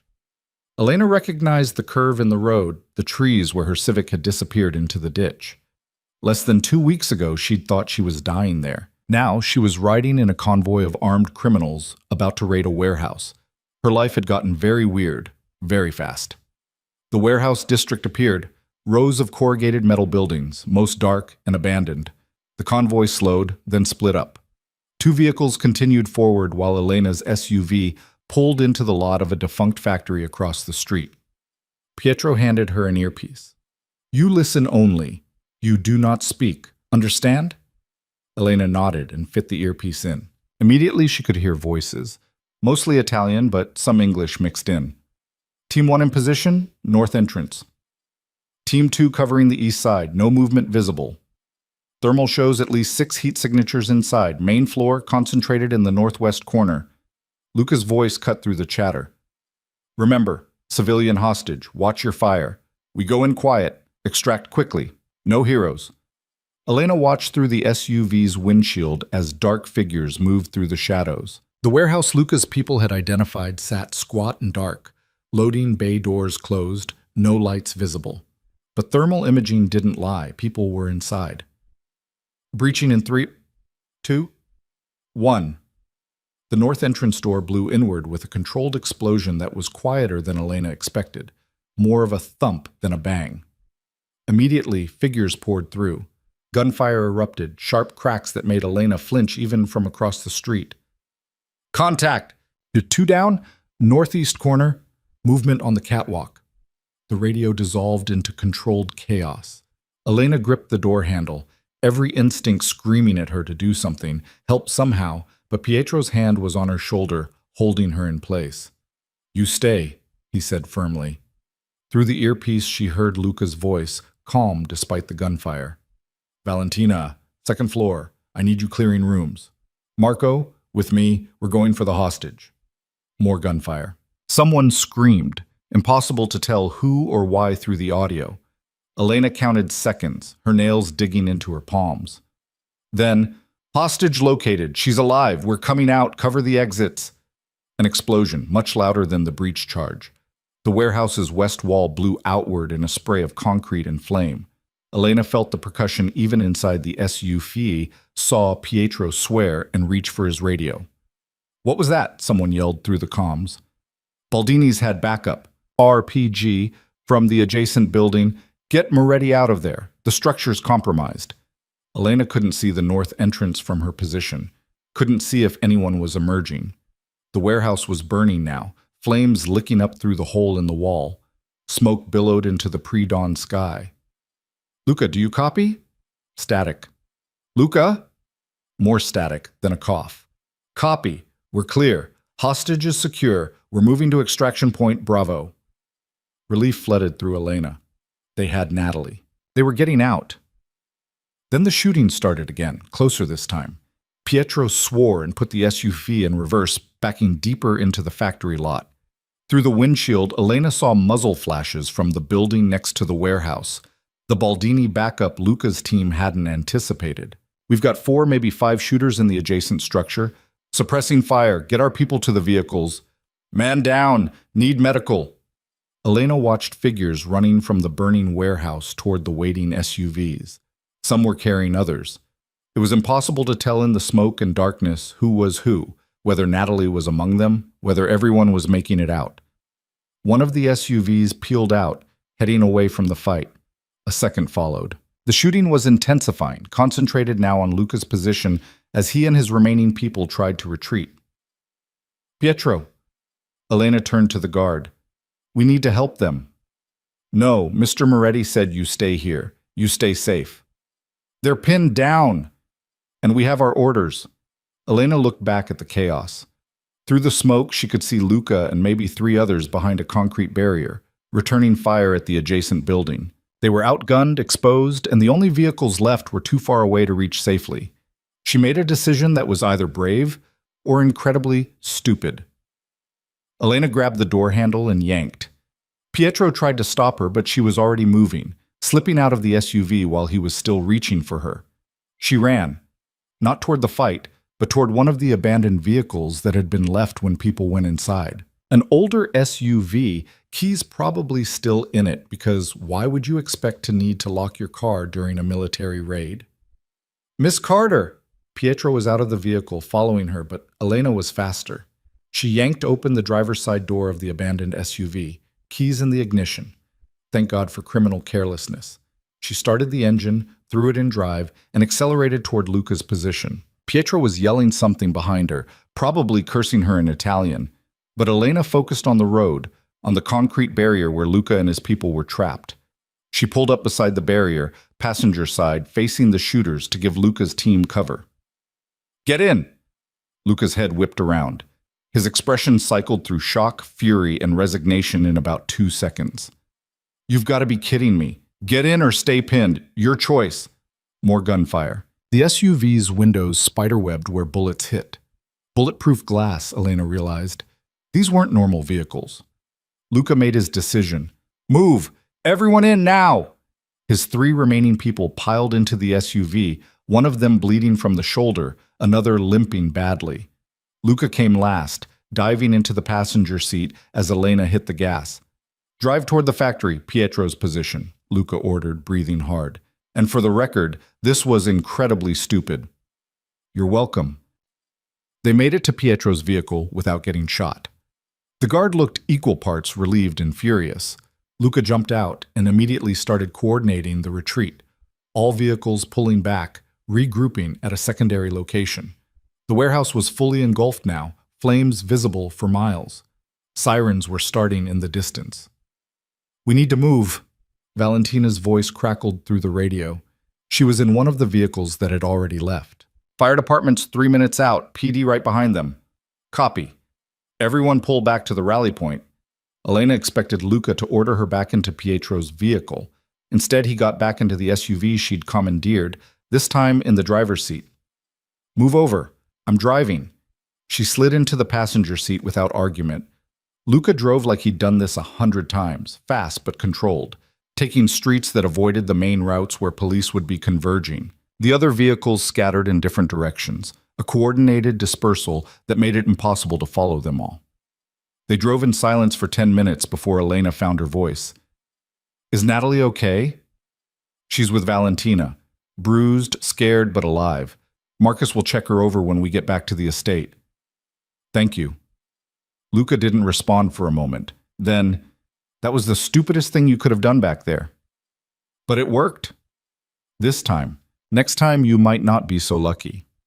There's not going to be a next time. This is your world, not mine. I'm done after today. He glanced at her.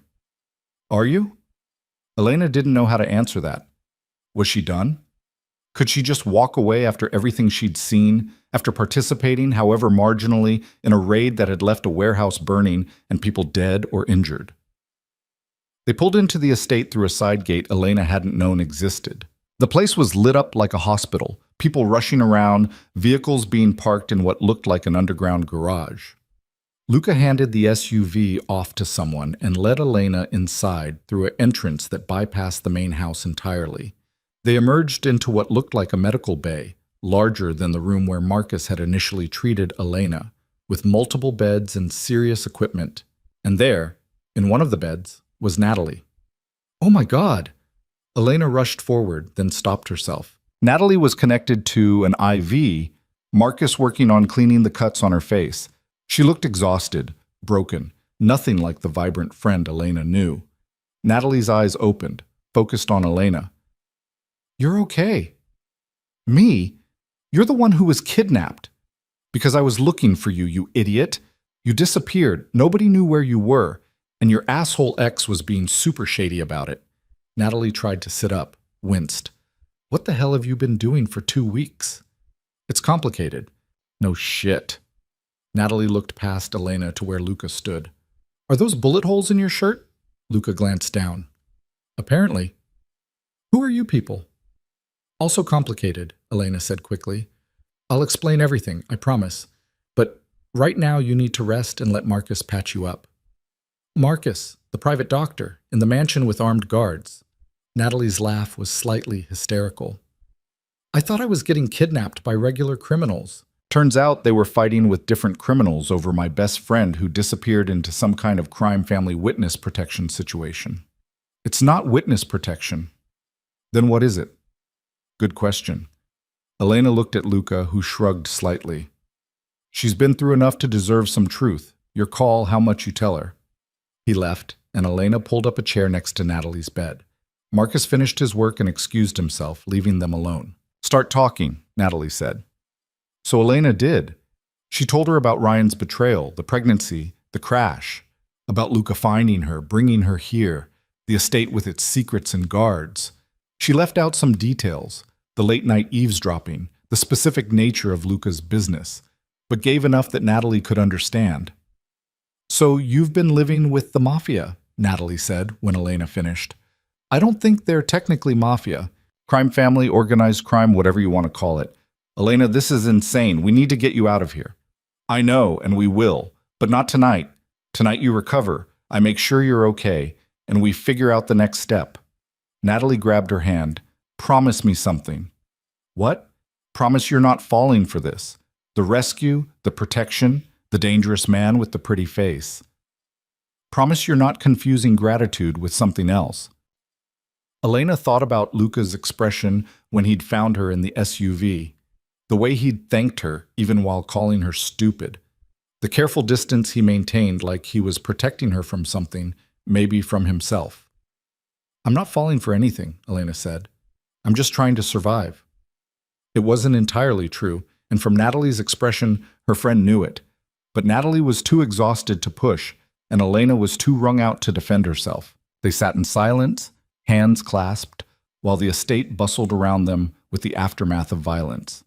And Elena tried not to think about the fact that she'd driven into gunfire for people she barely knew, or what that meant about how much her world had shifted in 2 short weeks. Natalie slept through the morning, medicated and exhausted.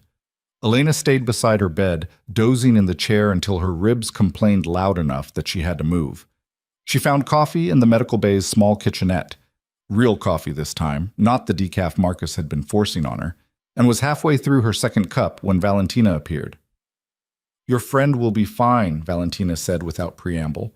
Cuts, bruises, mild dehydration, nothing that won't heal. Marcus wants to keep her under observation for 24 hours, Then she's free to leave. And me? Valentina's expression was unreadable. That depends. On what? On whether you plan to do something as monumentally stupid as last night ever again. Valentina poured herself coffee, added nothing to it, and leaned against the counter. You could have been killed. Worse, you could have gotten my brother killed. I saved him. This time. But you're not trained. You're not prepared for this world, and sooner or later your luck runs out.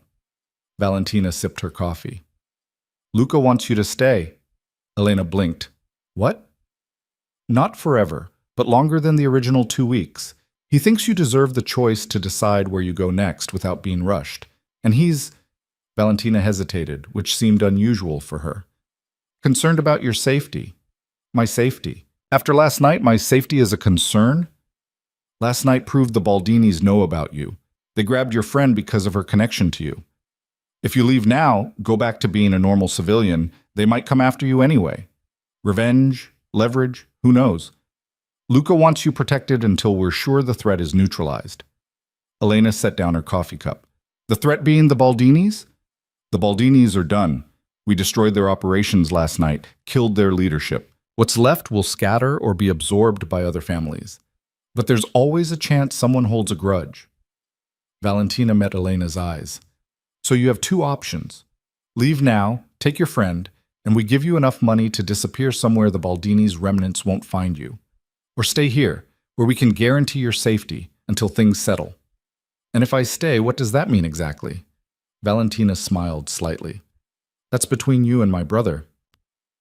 She left before Elena could ask what the hell that meant. Elena sat with her cooling coffee, trying to process. Stay or go. Safety or freedom. Except neither option felt entirely honest. Staying meant deeper involvement with people who just burned down a warehouse and killed multiple people, and leaving meant looking over her shoulder forever, wondering if someone with a grudge would track her down. Natalie stirred around noon. Elena was there immediately, helping her sit up, getting her water. How do you feel?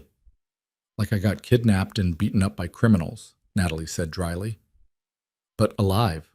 So there's that. She looked around the medical bay. This is really happening. This is your life now. It's not my life. It's temporary. Is it? Natalie's gaze was sharp despite the exhaustion. Because from where I'm sitting, you just participated in a military-style rescue operation. That's pretty involved for temporary. Elena didn't have an answer for that. Natalie reached for her hand. I'm not judging. I'm worried. These people, Elena, they're dangerous. And yeah, they saved me, and I'm grateful, but that doesn't change what they are. I know what they are. Do you? Because 2 weeks ago, you were dating Ryan and working at a marketing firm. Now you're living in a compound with armed guards and going on raids. That's a hell of a transformation. I didn't choose this. No, but you're choosing to stay. That's different. Natalie squeezed her hand. Whatever you decide, I'm with you. But be honest with yourself about why you're staying. Is it really about safety, or is it about him? Elena pulled her hand away. There is no him. Luca saved my life. That's it. Okay. I mean it. I believe you believe that. Natalie laid back against the pillows. Just promise me you'll think about what happens next. Really think, not just react. You've got a baby coming. That has to matter more than some misplaced sense of gratitude or obligation to people who live like this. The words stung because they were true. Elena had been reacting since the moment Ryan told her to handle it, running from the apartment, crashing the car, accepting Luca's help, agreeing to stay, diving into the rescue. All reactions, no planning, no real thought about consequences. She left Natalie to rest and found herself wandering the estate. It was quieter than usual, the aftermath of last night's operation leaving people tired and subdued. She passed the library, considered going in, then kept walking. Ended up in the gardens despite the cold. The snow was melting, creating muddy patches among the pristine white. Elena walked carefully, her breath visible in the afternoon air. She found a bench someone had cleared off and sat, wrapping her coat tighter. You're thinking too hard. Elena looked up. Luca stood a few feet away, hands in his pockets, looking almost normal in jeans and a heavy sweater. No blood this time, no bullet holes. Valentina said you want me to stay longer. I suggested it as an option. You're free to leave whenever you want. He sat on the other end of the bench, maintaining distance. But yes, I think you should stay, at least until we're certain the Baldini situation is fully resolved. Your sister said they're done. Mostly, there are always loose ends. Luca watched the gardens, not looking at her. Last night was messier than it should have been. We didn't anticipate their backup. People got hurt because of that. Is that guilt I'm hearing? From you? I'm responsible for the people who work for me. When they get injured, that's on me. Elena studied his profile. You're not what I expected. What did you expect? Someone colder, more ruthless. You rescued me, but I figured it was more about control than kindness.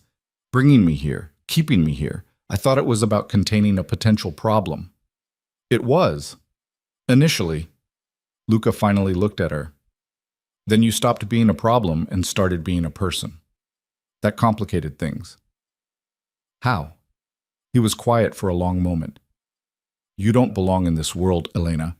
You're too honest, too open.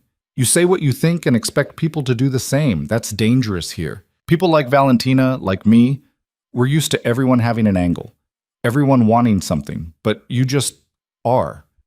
It's refreshing and terrifying in equal measure. I'm not that innocent. I drove into an active firefight last night. To save people. Not for money, not for power. Because you thought it was right. Luca shook his head. That kind of thinking gets you killed in my world. Then why do you want me to stay? The question hung between them. Luca stood, walked a few steps away, then turned back. Because I'm tired, he said finally. Tired of the violence, the constant calculation, the paranoia. My father built this organization from nothing, and I've spent 10 years maintaining it, growing it, making sure it survives. And for what? So I can die in a warehouse fight like almost happened last night? So Valentina can spend her life looking over her shoulder? You could walk away. Could I? Walk away and let everything collapse? Let the people who work for me, who depend on this organization, figure it out themselves? Let our enemies swoop in and take over territories, hurt innocent people? He laughed bitterly. There's no walking away from this life, Elena. Only forward. Then why tell me to stay? If there's no future here, what's the point? Luca moved closer. Not threatening, but intense. Because maybe you're the future. Maybe having someone here who isn't corrupted by this world yet, who can see it clearly and call bullshit when needed. Maybe that's exactly what I need to actually change things instead of just perpetuating them. Elena stood, closing the distance between them. That's a lot of weight to put on someone you've known for 2 weeks. I know. I'm pregnant with another man's baby. I'm broke, unemployed, and emotionally wrecked. I'm not some magical solution to your existential crisis. I know that too. So what are you actually asking me? Luca reached out, hesitated, then tucked a strand of hair behind her ear. The gesture was surprisingly gentle. I'm asking you to stay, not forever, not with any promises or expectations. Just stay. Let me help you figure out what comes next. Let me protect you while you heal and plan and decide what kind of life you want. And maybe, if you're willing, help me figure out how to make this organization into something less destructive. You want me to reform the mafia. I want someone to tell me when I'm wrong. Valentina's loyal, but she agrees with me too often. Marcus is here for medical work. Everyone else is afraid to contradict me. But you? You called me out in the library. You yelled at me last night for treating you like a child. You don't defer to me, and I need that. Elena searched his face. He was serious. Completely, impossibly serious about wanting her. A stranger, a pregnant civilian with no relevant experience, to stay and somehow help him transform a criminal organization. This is insane, she said. Probably. I could leave right now, take Natalie, take whatever money you're offering, and disappear. You could. But you don't think I will. Luca smiled slightly. No, I don't. He was right, and Elena hated that he was right, because somewhere in the past 2 weeks, between the car crash and the medical care and the midnight confrontations and the warehouse raid, she'd stopped seeing this as temporary. She'd started seeing possibilities, a place where she mattered, people who needed her perspective even if they didn't fully realize it yet. "I'll stay," she said. 3 months. That gives me time to figure out what I'm doing, gives you time to handle the Baldini aftermath, and gives us both an out if this doesn't work. 3 months, Luca agreed. And Elena? Thank you. Don't thank me yet. You might regret this when I start actually calling you out on things. I'm counting on it. They stood in the garden as the sun started setting, and Elena felt something shift. Not love. It was too soon for that, too complicated. But possibility. The sense that maybe, just maybe, something good could come from the disaster her life had become. The next 3 weeks passed in a blur of adjustment. Natalie stayed for 5 days, recovering under Marcus's care, before deciding to head back to Seattle. Elena walked her to the car, dreading the goodbye. "You're really staying," Natalie said, loading her bag into the trunk. "For now." "He's into you. You know that, right?" Elena flushed. "It's not like that." "Maybe not yet, but it will be, just—" Natalie hugged her carefully, mindful of Elena's ribs. "Be careful. These people aren't normal. This life isn't normal, and you've got a baby to think about." "I know. I promise I'm thinking about the baby." "Good. Call me. Actually, call this time. Don't disappear for weeks." "I will." Natalie left, and Elena felt the loss like a physical ache. But she also felt something else. Determination. She'd made a choice to stay. Now she needed to make it count. She started spending time in Luca's office, learning about the organization. It was less dramatic than she'd imagined. Lots of spreadsheets, logistics planning, personnel management. Yes, some of it was illegal. Import and export turned out to be a real thing, just with less than legal goods mixed in with legitimate shipping. Protection services that were more extortion than security. Money laundering through various businesses. But there was also legitimate work. Properties Luca owned outright, rented fairly. A construction company that did actual construction. Investments in local businesses that created real jobs. "This is what I want to expand," Luca told her one afternoon, showing her the legitimate side of the ledgers. "My father built the criminal side because that's what worked in his time. But times change. We can transition, slowly. It'll take years, maybe a decade. But it's possible. Why haven't you started before now?" "Because I was maintaining, not innovating, keeping everything running, keeping everyone alive. You don't have time to think about the future when you're fighting to survive the present." He looked at her. "You make me think about the future." Elena's pregnancy started showing around week 16. Just a small bump, easy to hide under loose clothing, but undeniable when she looked in the mirror. Marcus monitored her carefully, weekly ultrasounds, blood work, nutrition plans. The baby was healthy, growing right on schedule. "Have you thought about names?" Marcus asked during one appointment. Elena hadn't. Thinking about names made it real in a way she wasn't ready for. But that night, lying in bed, she let herself imagine it. A girl or a boy, dark hair or light, Ryan's features or hers or some combination. Ryan. She hadn't thought about him in weeks. The man who'd kicked her out felt like ancient history, someone who'd happened to a different version of herself. Her phone, returned to her after Natalie left, had messages from him. Angry at first, demanding she return the coffee maker and other items she'd stolen, then confused when she didn't respond. Then finally, weeks later, a short text. "Hope you're okay. Sarah and I are engaged." Elena deleted it without responding. He didn't deserve her energy. Valentina remained suspicious, but thawed incrementally. She started including Elena in morning briefings, testing her opinion on various decisions. Elena learned to speak up, to push back when something seemed wrong. "This protection contract," Elena said during one meeting, pointing at a proposal. "The business owner is paying 20% of gross revenue. That's not protection, that's extortion." "It's standard rate," one of Luca's lieutenants argued. "Standard doesn't make it right. If we're trying to transition to legitimate business, we can't be bleeding people dry. 10%, and we actually provide real security services, not just the threat of what happens if they don't pay." Luca considered this. "Make it 12%, add actual security consultation and installation of proper systems. We take a smaller cut but provide real value." The lieutenant looked unhappy but nodded. Valentina watched Elena with something that might have been respect. "You're good at this," she said after the meeting. At what? Seeing the problems everyone else is too close to notice. It's useful. Irritating, but useful. Coming from Valentina, that was practically a declaration of friendship. The months passed. Elena's bump grew. The organization shifted slowly toward more legitimate operations. Luca started attending city council meetings, presenting himself as a local businessman interested in community development. The irony wasn't lost on Elena, but she also saw it working. People responded to him, trusted the confident man in the expensive suit who talked about job creation and economic development. "You're good at this too," Elena told him after one particularly successful meeting. "The legitimate businessman thing. You could actually be that person." "I am that person. I'm also the other person. That's the complication." "Then be less of the other person. More of this one." "It's not that simple." "It could be." Spring came. The snow melted completely, revealing gardens that were actually beautiful when not buried in white. Elena walked them daily, her hand on her growing belly, talking to the baby about nothing and everything. She was 5 months pregnant when things fell apart. It started with a phone call.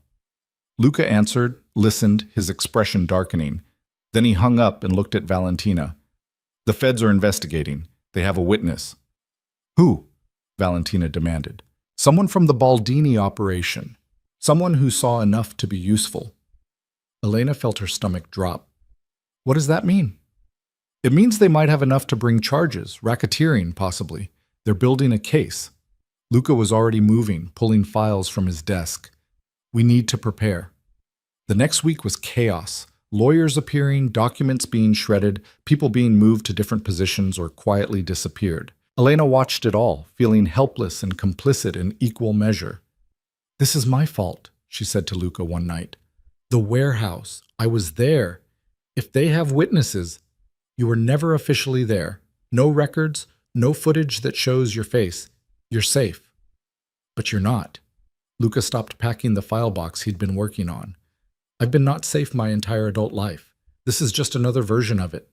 Don't do that. Don't act like this doesn't matter." "What do you want me to say, Elena? That I'm scared?" "I am. That I wish I'd made different choices?" "I do. But wishing doesn't change reality.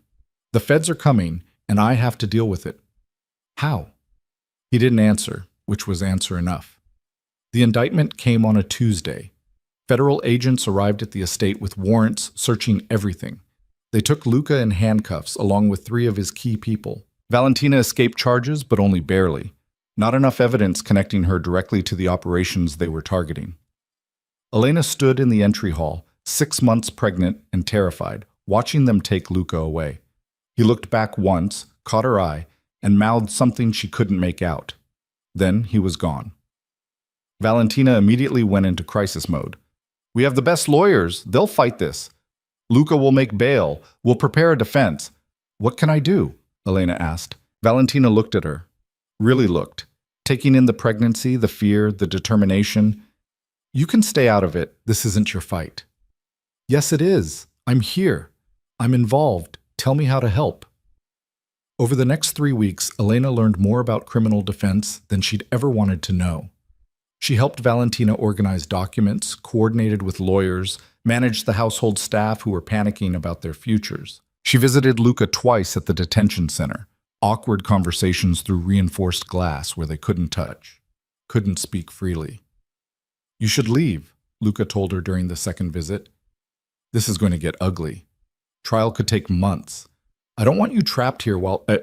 I'm not trapped. I'm staying by choice."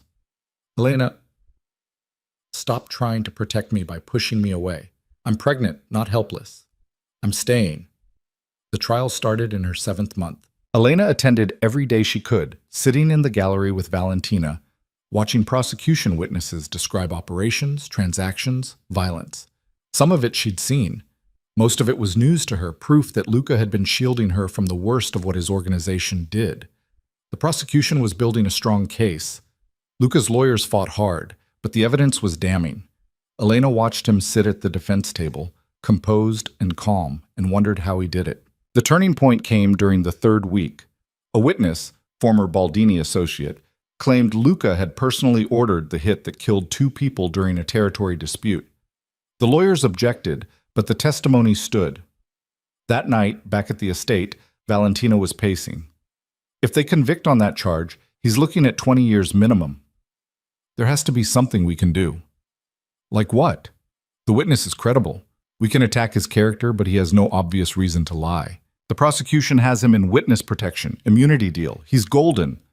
Elena thought about the testimony. Something had bothered her about it, but she couldn't articulate what. She went back through the trial transcripts Valentina had obtained, reading late into the night. Then she found it. A date discrepancy.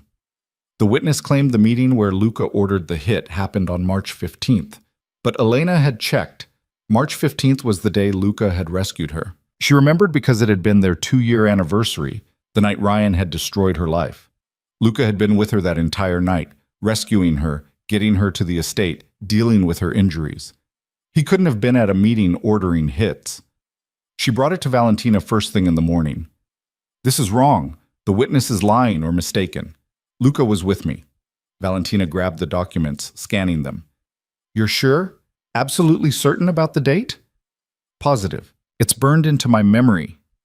They brought it to the lawyers, who verified it. The defense recalled the witness, confronted him with the timeline. Under pressure, he admitted he might have the date wrong. The prosecution scrambled, but the damage was done. The witness's credibility was shattered. The jury deliberated for 2 days.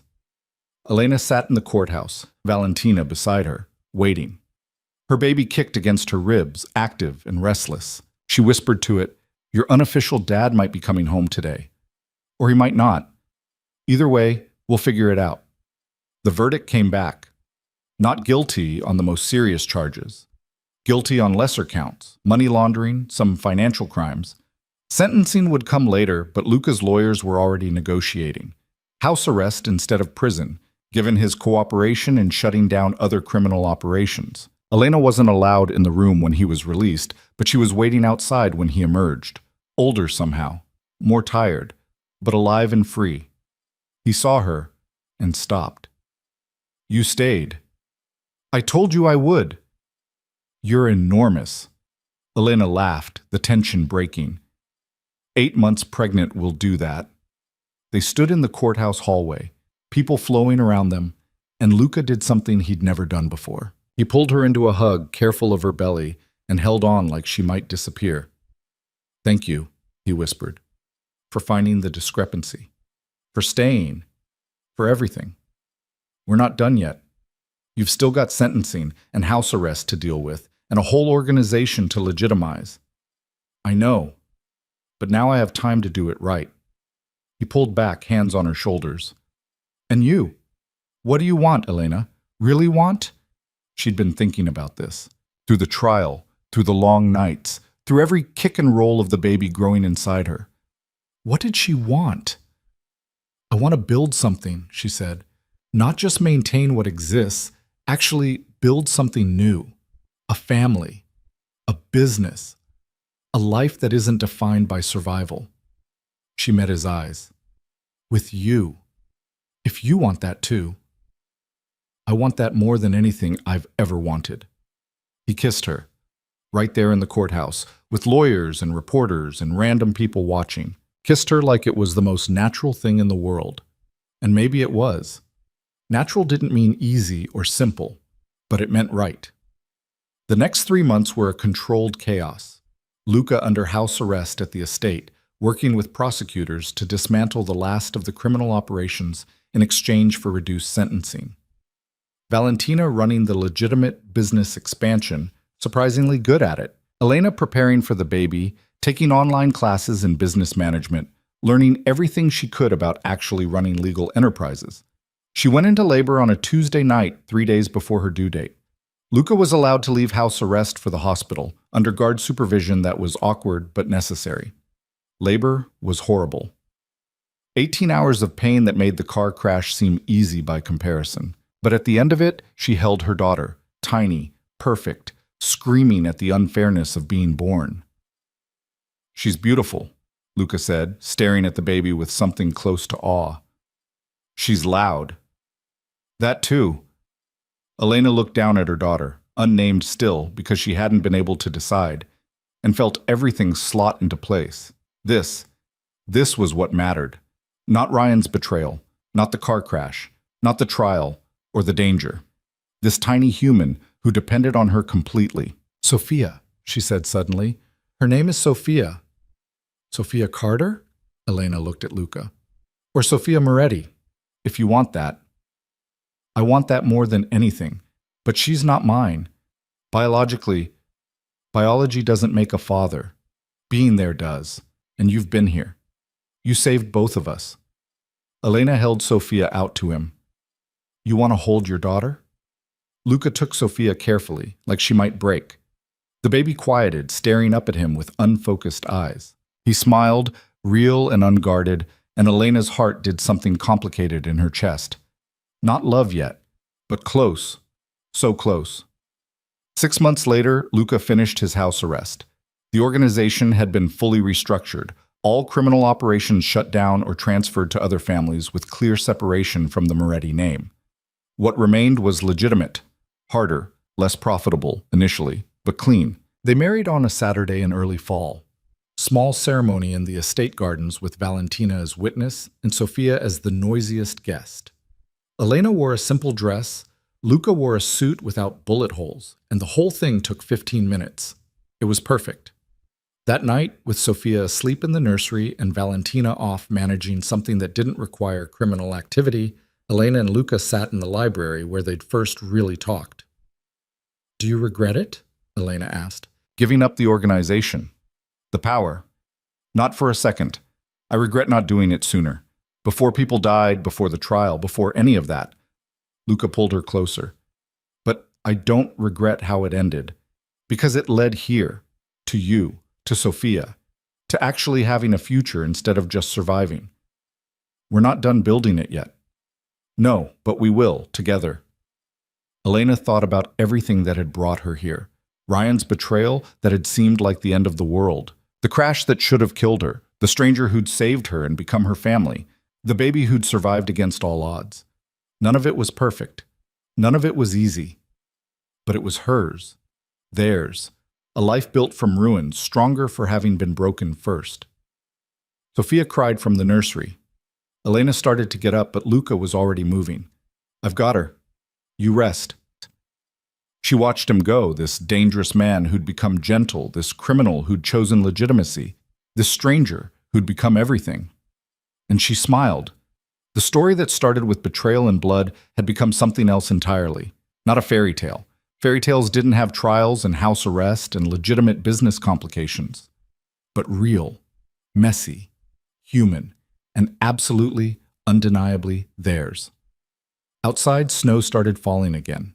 The first of the season, light and soft. But Elena wasn't afraid of blizzards anymore. She'd survived one already, had been reborn in the aftermath. Whatever came next, they'd handle it, together. The future, once impossible to imagine, stretched out bright and uncertain and full of possibility. And that was enough.